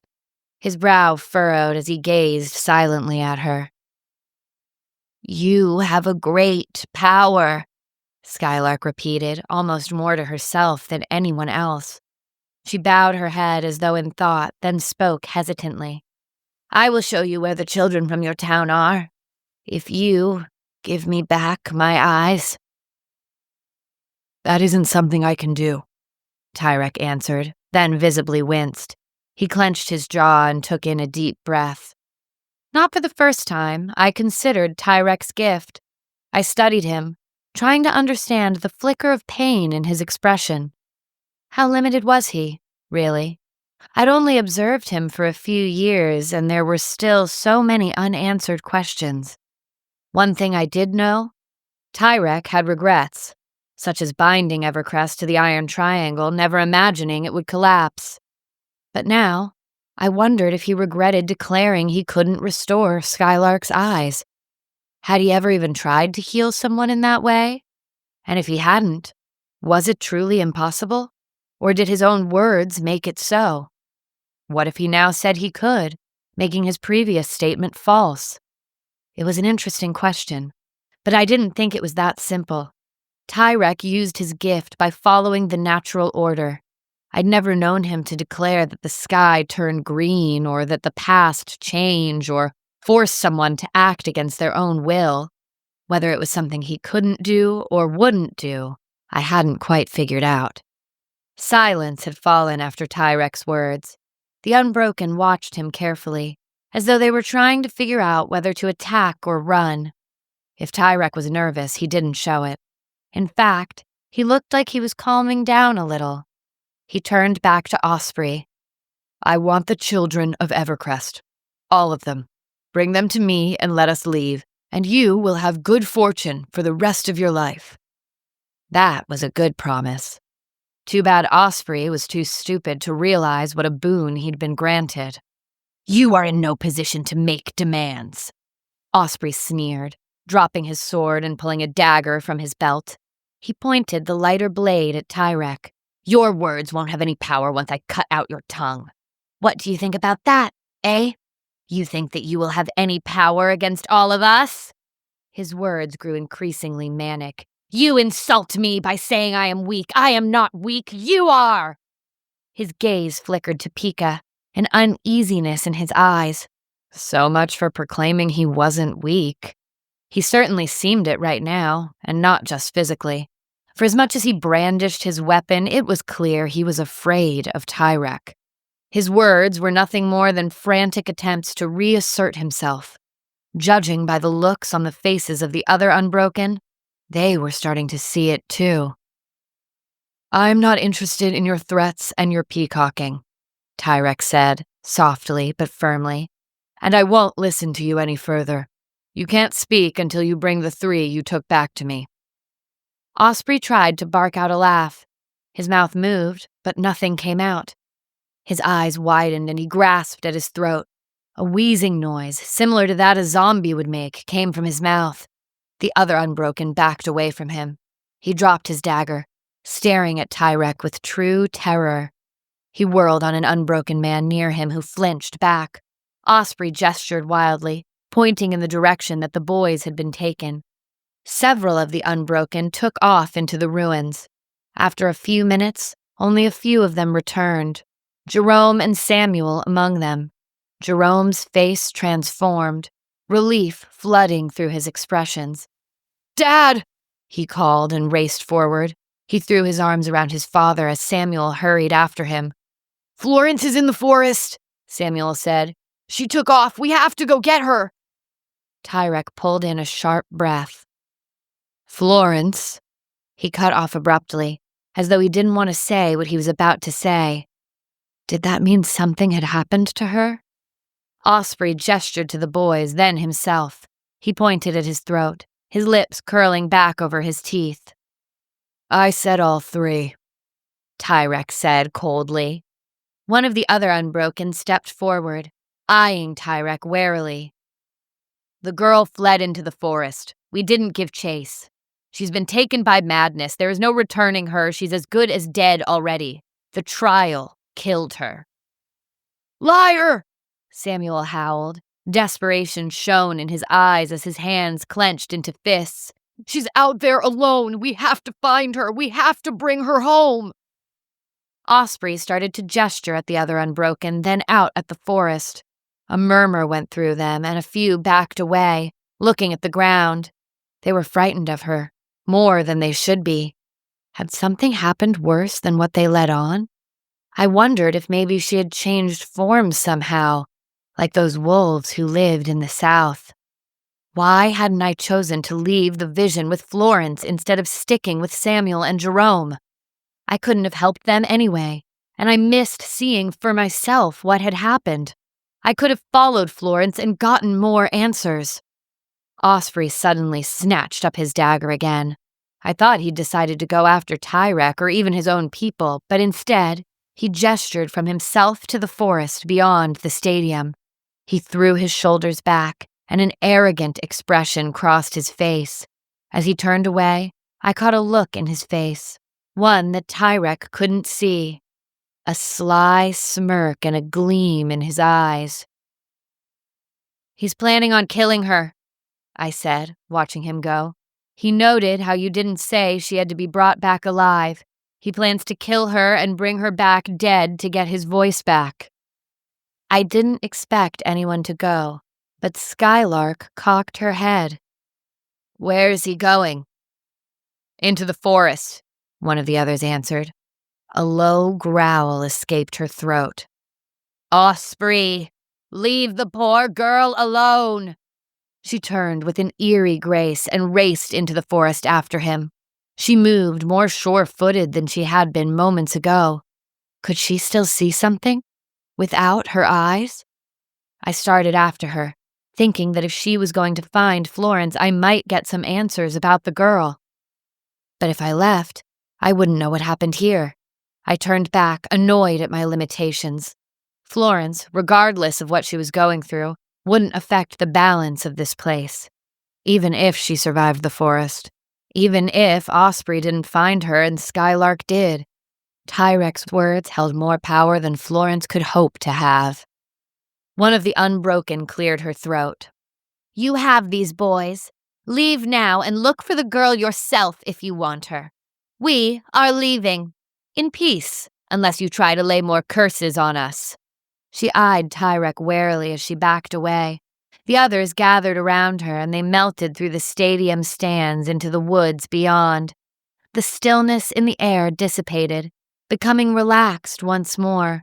Birds started to sing, and squirrels scolded somewhere in the trees. Tyrek and the boys watched a moment, as though they were expecting the Unbroken to turn back and attack them. It didn't happen. They had no need to. With a sigh, Tyrek turned to the boys. Are you all right? He asked. Jerome hesitated. I don't think I'm hurt. We have to find Florence, Samuel said. She's out there alone. We have to find her. Say that we'll find her.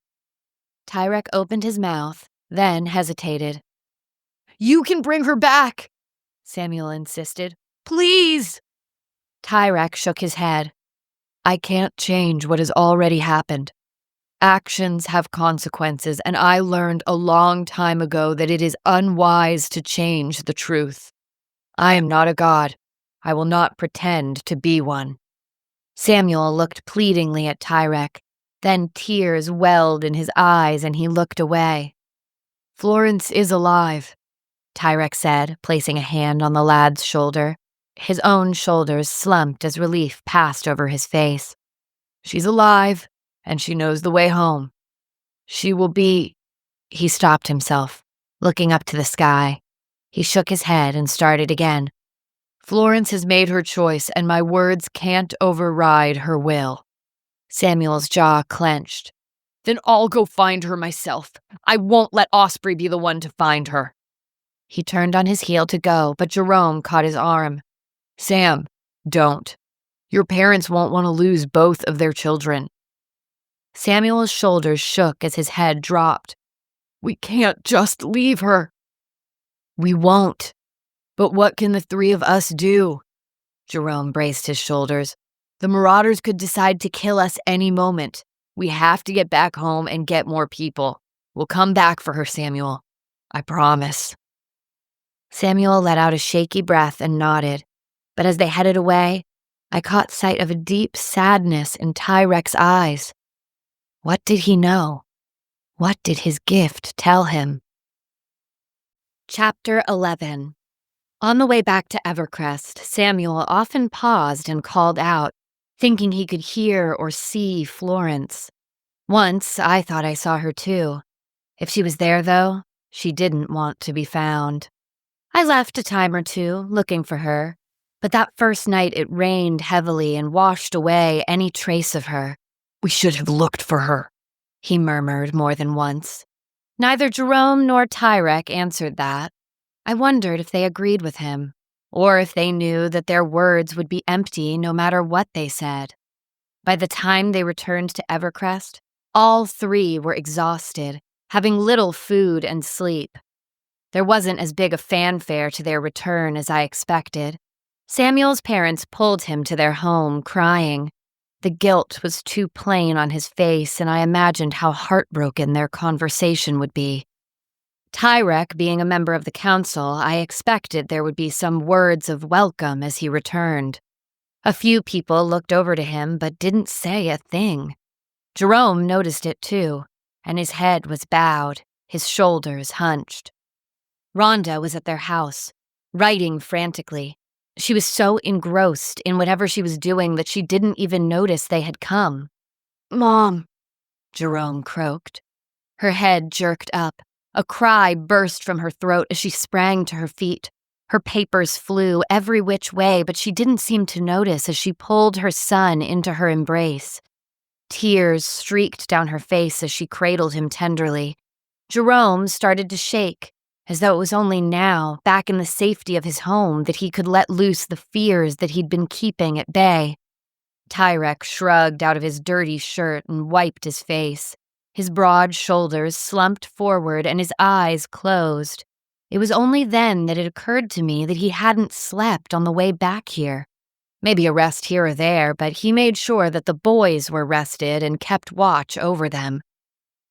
Mom, Jerome said again, pulling away slightly. I'm okay, I'm not hurt. What happened? Rhonda's voice cracked over the words. Where did you go? Jerome winced. It's a long story. But we don't have time. We have to go back out. Florence, we lost her. But she's alive, and we have to find her and bring her home. Lost? Where? Rhonda drew herself up straighter. I could see in the flash of determination in her eyes that she was already planning on the search party to bring Florence back. Tyrek groaned as he sank into a wooden chair. Florence will come back when she's ready. Jerome and Rhonda both turned to him. What does that mean? Jerome asked desperately. Rhonda put a hand on his shoulder, but her gaze didn't leave her husband. Is there nothing we can do to bring her back, then? Tyrek rubbed his face. I don't know. He turned away from his wife and son. He leaned forward, his elbows on his knees as he closed his eyes and rested his forehead on the table. Though he was a strong man, in that moment he seemed so delicate, fragile, as though the weight of expectation was enough to break him. I'd never seen him look that way before. His powers, his magic was formidable. It was a powerful thing to speak something into existence. There was an element of prophecy about it. Some element of him having to know what was possible as well as what wasn't possible. It must be a heavy cost, speaking his will into existence while being aware of all the ways it could go wrong, having expectations and hopes placed on him, and perhaps even not understanding his own abilities. It occurred to me that it might be too heavy a burden. Maybe he wasn't willing to pay the cost anymore despite the rewards. Maybe that's why he came to Evercrest in the first place. So, are we supposed to wait? Jerome asked, his voice low. Tyrek didn't answer. Rhonda let out a shaky breath. She put her arm around Jerome's shoulder and led him to the table where she urged him to sit. You're both exhausted, and we still have to do more to fortify against the zombies. Plains Haven radioed while you were gone. They're planning on another bombing in the forest this time, but we want to make sure that we're prepared for any zombies that might escape. Have we heard from Silver Spire? Jerome asked. Rhonda shook her head sadly. No. She filled 2 plates with bread and seasoned meat, which she put on the table. She kissed Jerome's head and laid her hand on Tyrek's shoulder. He hadn't moved. What happened? She asked. Jerome explained everything, his voice low and defeated. Rhonda's expression grew more distraught the more he talked. When he was done, she let out a sigh. She nodded once, wiping the emotion from her face. I need to go speak with Drew, she said softly. Once you 2 have eaten, go rest. You need it. Tyrek lifted his head. His eyes were red. He nodded once and reached for his plate. Rhonda kissed his forehead and headed for the door. She hesitated as she put on her shoes, casting a worried look at her husband and son, but they were both eating silently now, and she slipped out of the house. She found Drew at the handcarts. To my surprise, the lot of them were being loaded up with belongings. Clothes, food, other supplies. Not just Drew, either. There were several families with him, some from Evercrest, but many of them were people who had escaped from Citadel and found their way here. He narrowed his eyes at her. Any news? Tyrek returned with the boys, she answered. Drew grunted. Just the boys? Florence will return. Eventually, Rhonda said, wincing as she did. She shook herself. They were taken by the marauders. It sounds like a pretty large pack of them hanging around the old city. Thanks for the warning. We'll keep our guard up, Drew replied curtly. Rhonda glanced at the other families, then stepped closer to Drew, lowering her voice. This is foolish. Plains Haven's troops are only setting up defenses against the zombies. There's no reason to assume they're annexing Citadel's territory without any thought for Silver Spire. Drew stopped loading the cart and looked at her. Then why aren't any of them escorting the refugees back to Silver Spire with us? His voice was quiet but firm. That's a major red flag, Rhonda. She flinched back slightly, then exhaled, holding up her hands. You're right. Plains Haven should have offered aid instead of marching their soldiers in, but that doesn't mean you have to leave, especially now. Drew's jaw tightened. If I stay, Silver Spire will send our military to match your forces, if not to try to outnumber them. Tensions will rise here, and Silver Spire Tower will be left vulnerable. Rhonda shook her head. You're assuming the worst, she said, pleading now. You're our friend, Drew. You are all family to us. Don't throw that away on fears that might not come true. Drew let out a shaky breath, his grip tightening on the cart. I wish I was wrong, but we both know this is how wars start. I'm not waiting to see how bad it gets. I have to take my family home. Rhonda rubbed her eyes. We could talk to Plains Haven again, add our voices, tell them we don't approve of their actions, and it won't make a difference because it's already done. Drew went back to tightening the canvas over his handcart. He shook his head slowly. It's not going to change, Rhonda. The Iron Triangle is broken, and there's no repairing it. Silver Spire and Plains Haven aren't allies anymore. Even if you don't want to admit it, it's true. Rhonda must have seen Drew's hesitation because she leaned forward, speaking quickly. Just wait. The zombies will be destroyed, and the ground forces will take care of any that escape the bombing. By then, the marauders will have moved on, and the river will have lowered again. It'll be safe to leave. We'll make it back to Silver Spire just fine if your husband would lend us his voice, Drew snapped back. I was taken aback. I hadn't realized Drew had learned about Tyrek. He has the power to make it all go away, but what is he doing? Nothing. He's from Citadel. He should feel more loyalty to it than he does, but he won't do anything. Because of you. That's not true. He's not a god. He can't just do whatever he wants, Rhonda protested. He found your son easily enough, didn't he? The accusation hung in the air, hard and unyielding. It was easy to see that Drew blamed Tyrek for it. Easy enough for someone who didn't have enough information to assume that someone else was holding back. Then, with all the miraculous things Tyrek had done, I could understand why someone might assume that no miracle was above him. Unless he uses his gift to level the playing field, I'm done with this place, Drew said softly. This is your home, Rhonda tried. Drew hesitated, then shook his head again. They didn't say another word.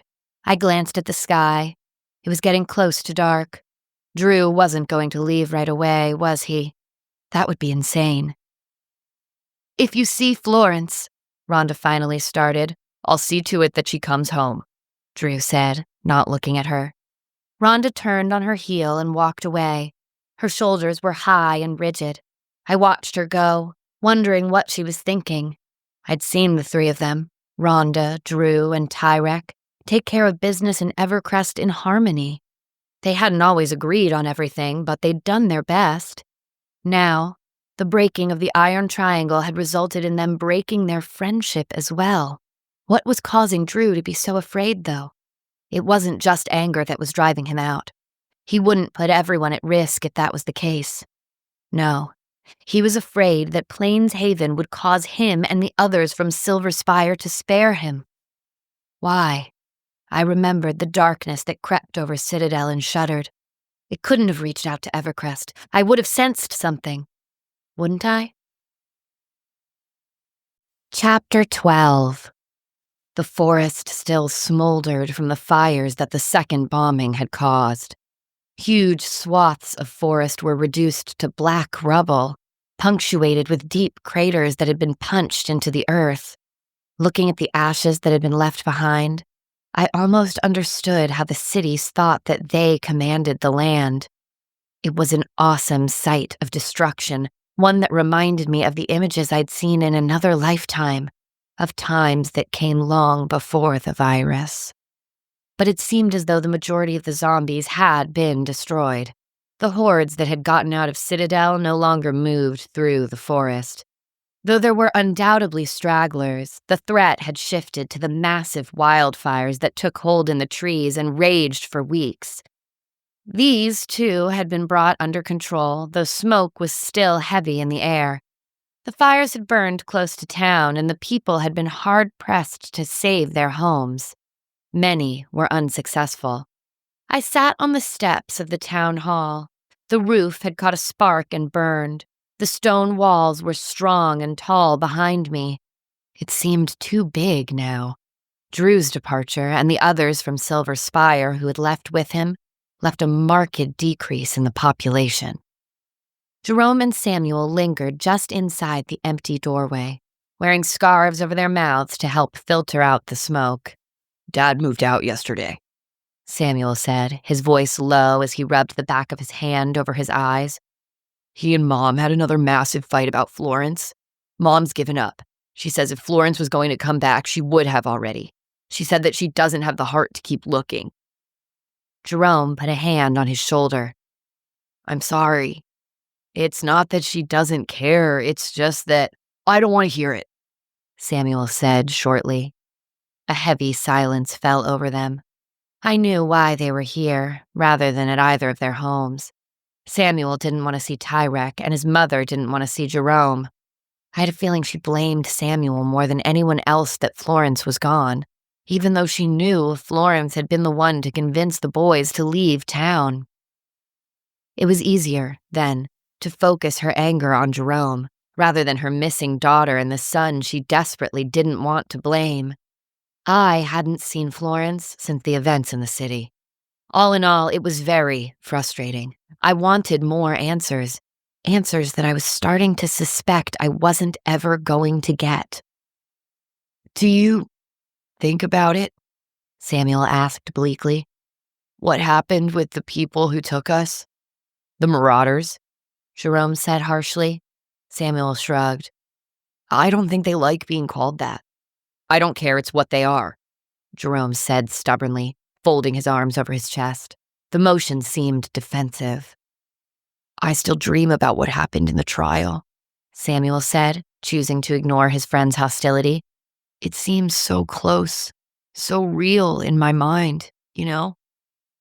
"It wasn't a trial." Jerome's arms tightened around himself, his fingers digging into his sleeves. His voice was low, tight with barely restrained anger. "They dragged us, Sam. That wasn't some noble test. It was brainwashing. They were just trying to turn us into them." Samuel tilted his head, studying Jerome with a faint, knowing smile. "Really?" he asked. "You got nothing out of the experience?" Jerome hesitated, his scowl faltering. He exhaled sharply. "Well, no," he admitted. "I mean, it did make me realize something. I want to study medicine, like you." Samuel let out a short laugh, shaking his head. "That's funny," he said, "because I decided I don't want to study medicine anymore." Jerome frowned. "What?" "I want to study the marauders." Samuel's voice was calm, almost casual, but there was an intensity behind it, a spark of curiosity that hadn't been there before. Jerome recoiled. "You're joking." "I'm serious." Samuel's expression didn't waver. "I'm going to go back one day. There's so much they can teach us. They're barely even human anymore." Samuel's lips quirked into a half smile. "And yet, they've survived, just like we have. Maybe the city system wasn't the only way to get through the outbreak." Jerome stared at him, his face searching for some sign that he was bluffing. But Samuel's eyes were steady, thoughtful, determined. "And they say the same about us, that we lost our humanity too." Jerome didn't answer. His jaw tightened, his eyes fixed on the ground as if he was searching for a response that wouldn't come. The silence stretched between them, thick with unspoken thoughts. I caught the side glance Samuel gave him. Even with half his face covered by the scarf, it was clear that he was thinking. The unbroken were people, too, and they had skills the cities could learn from. Certainly something interesting had happened in those ruins, but how much of it was designed to open a person's mind and how much of it was to convince the kids that they would find something much more special in the forest than in the town? Certainly, something interesting had happened in those ruins. But how much of it was designed to open a person's mind, and how much of it was to convince the kids that they would find something much more special in the forest than in the town? I didn't know. I had found that group of unbroken again. Well, I found some of their bodies. They showed clear indications of violence, but had fewer defensive wounds than I would have thought. Osprey had been humiliated and weakened. I could only assume he was forced to defend his position as head of the clan.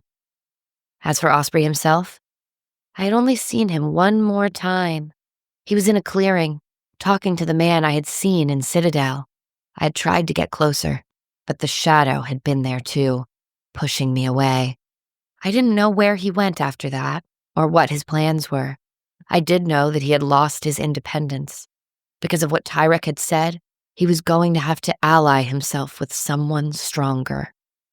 In the end, though, no matter how much I could see, I'd never see everything. It was impossible for all my questions to be answered. Not something I enjoyed, but it was a fact of life.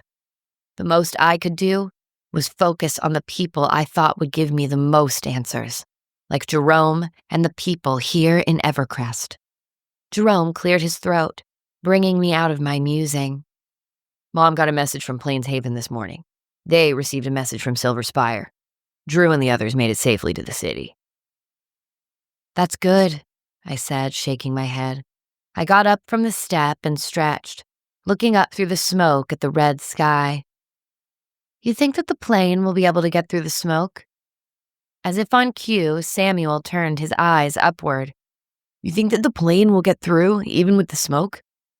I smirked, though I didn't feel amused. It's not so bad now, Jerome said doubtfully. They and a handful of the other teens were due to be picked up via plane and flown back to Plains Haven. With school in Citadel no longer an option, Colston had opened the door of their university to other cities. Though it wasn't going to be free, it was still an impressive opportunity for the boys. Plus, since the relationship between Plains Haven and Silver Spire had disintegrated, Plains Haven was more eager than ever to build a good relationship with their other neighbors. We should get out of this smoke anyway, Jerome said. Samuel stared up at the sky. His eyes were growing redder. Irritation from the smoke wasn't the only cause, I knew. He didn't seem to hear Jerome, but when his friend touched his shoulder, Samuel nodded once. They silently headed toward Jerome's house, with Jerome muttering about how his parents were meant to be with the Smiths working on some problem or other. Something about water concerns due to contamination from the smoke? They were also worried about their crops, as the fields had turned ashy and brown with the amount of smoke and debris in the air. They were grateful not to have to deal with the zombies, but the cure was causing its own host of problems. They entered the house quickly, trying to avoid letting the smoke in. As they took off their scarves, they headed into the little sitting room. Both boys stopped in the doorway when they saw that Jerome's parents were there. I slipped between them and went to stand at the other side of the room. Rhonda and Tyrek both looked exhausted. Boys! Rhonda got to her feet, lacking much of her normal grace. I'm glad you're here. We have some news.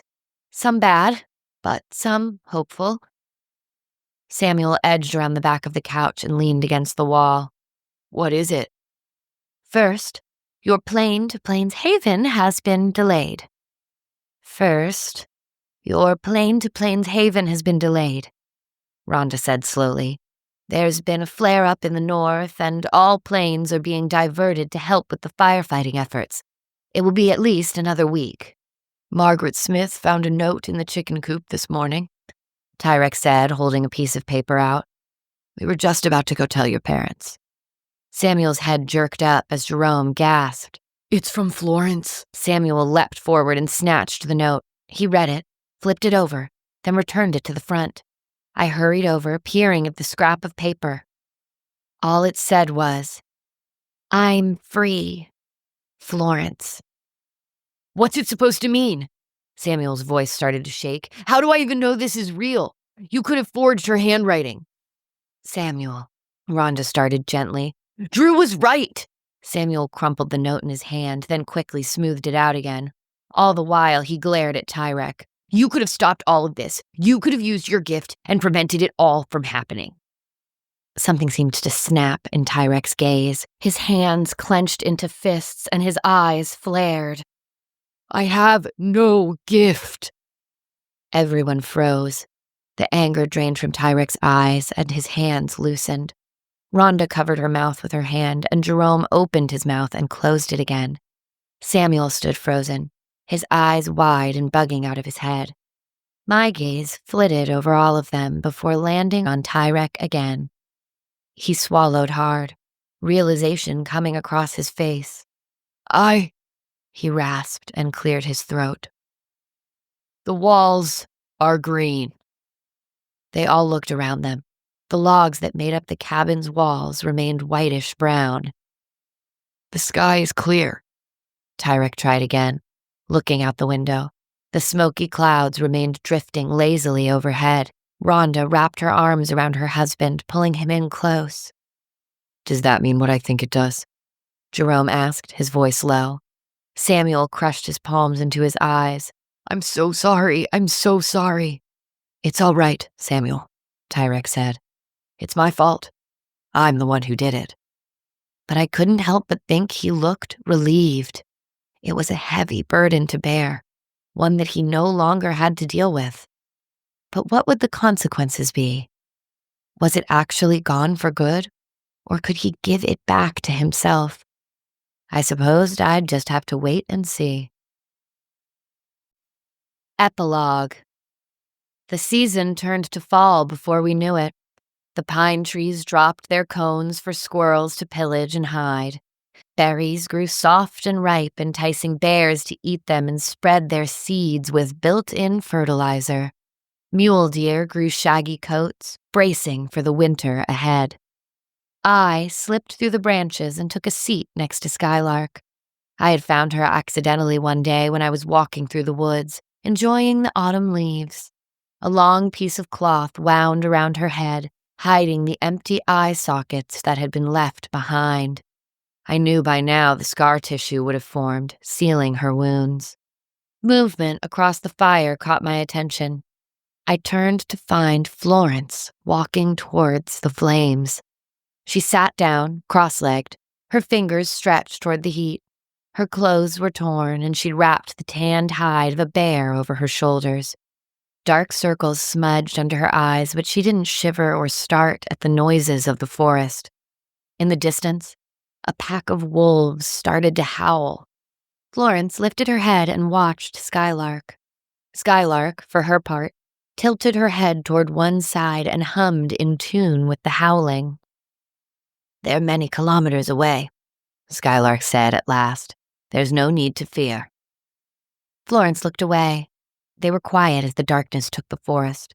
The world grew smaller and smaller until it was nothing but the thorny bushes with their discolored leaves in a circle around the fire that gave off just enough light to see the curve of Florence's cheek and the reflection of her eyes. "I heard the call of an Evercrest eagle," Skylark said. "Did you? When?" "This morning, while you slept. It was close, watching us. There are always eyes in the forest. You will need to learn this if you are going to survive the coming years." Skylark picked up a piece of cedar and laid it into the fire. Her movements were quick and fluid again, leading me to believe she could still see the world around her in some fashion, though I don't think she had actual sight of it. There was a grace to her, though, which told me she would adapt and survive. Florence lifted her face toward the sky. Her jawline softened, and I looked up as well. A swell of light washed over the stars, lighting the moonless night. The restless scene of green and purple blossomed, rising in undulations like the breath of an ancient, slumbering giant. Threads of blue and pink wove among the waves, distant dragons dancing across the emerald glow. Northern lights, aurora borealis. Electrically charged particles emitted from star storms collided with the planet's atmosphere. Captured by the magnetic field, the star stuff was pushed toward the north and south poles. These particles interacted with the fields of our globe and ignited into the light display. I had heard once that it was the souls of the dead coming back to check on the living. But how did the souls of the dead end up in the stars? "The skylights are bright tonight," Florence said. She lowered her expression toward Skylark again, and pain flashed across her expression. "Are they? My father's family believed that the skylights were harbingers of change. They bring with them the tides of magic that will shift the nature of our world ever closer to the new world we are becoming."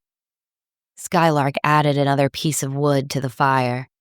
"My mother said that it was the fiery breath from the dragon that is our sun, burning against the far ocean that is the sky."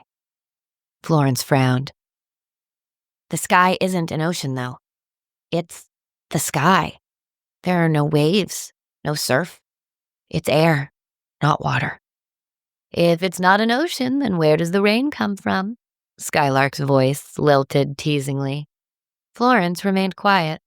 Skylark smirked. "Then who are you to say it isn't an ocean?" Florence gave her a doubtful look. "Regardless, change has come. We'll have to stay away from my family, now that they're chained to that man." Skylark's hands clenched tightly in her lap. "Former family. It's a cruel thing to be taken from family, but even without my eyes, I could see what sort of future he will bring to the unbroken." Florence turned her face toward the sky again. "I wonder if when you heard the Evercrest eagle, it was a sign."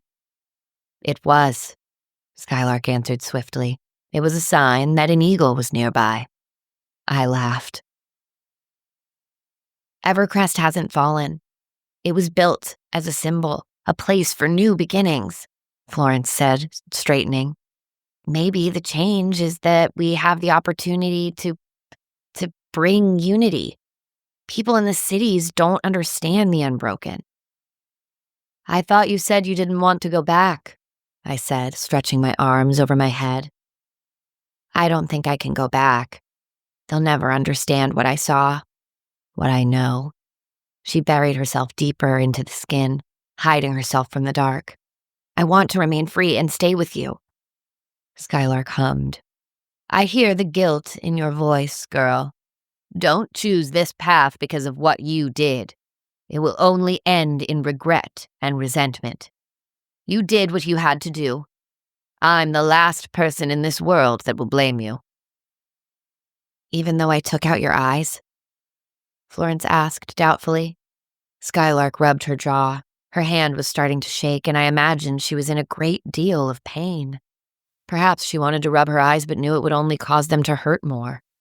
Can you be free if you allow yourself to stay bound to the past? But we are bound, Florence said. All of us. What happens to one of us affects another. We're more alone, we're more together than they want us to believe. It's easier to break us apart when we are so focused on our differences that we forget our similarities. Perhaps you will be able to teach your brother how to be free, Skylark agreed softly. Florence's shoulders sagged in relief. I studied her, the way she wiped tears from her cheeks. If she was unwilling to return to Evercrest, why did she want to stay hovering at its edges? Was it to save her brother? Or did she simply lack the courage to break away more cleanly? Maybe Skylark was right. She was only staying because of a feeling of misplaced guilt. As I sat there, Florence lay down, pulling her bearskin over her. Bears were a solitary animal, most of the time. Yet they would gather in large groups at places of abundant food. They might not work in cooperative groups, but they tolerated a certain social order in these circumstances. All of us are bound.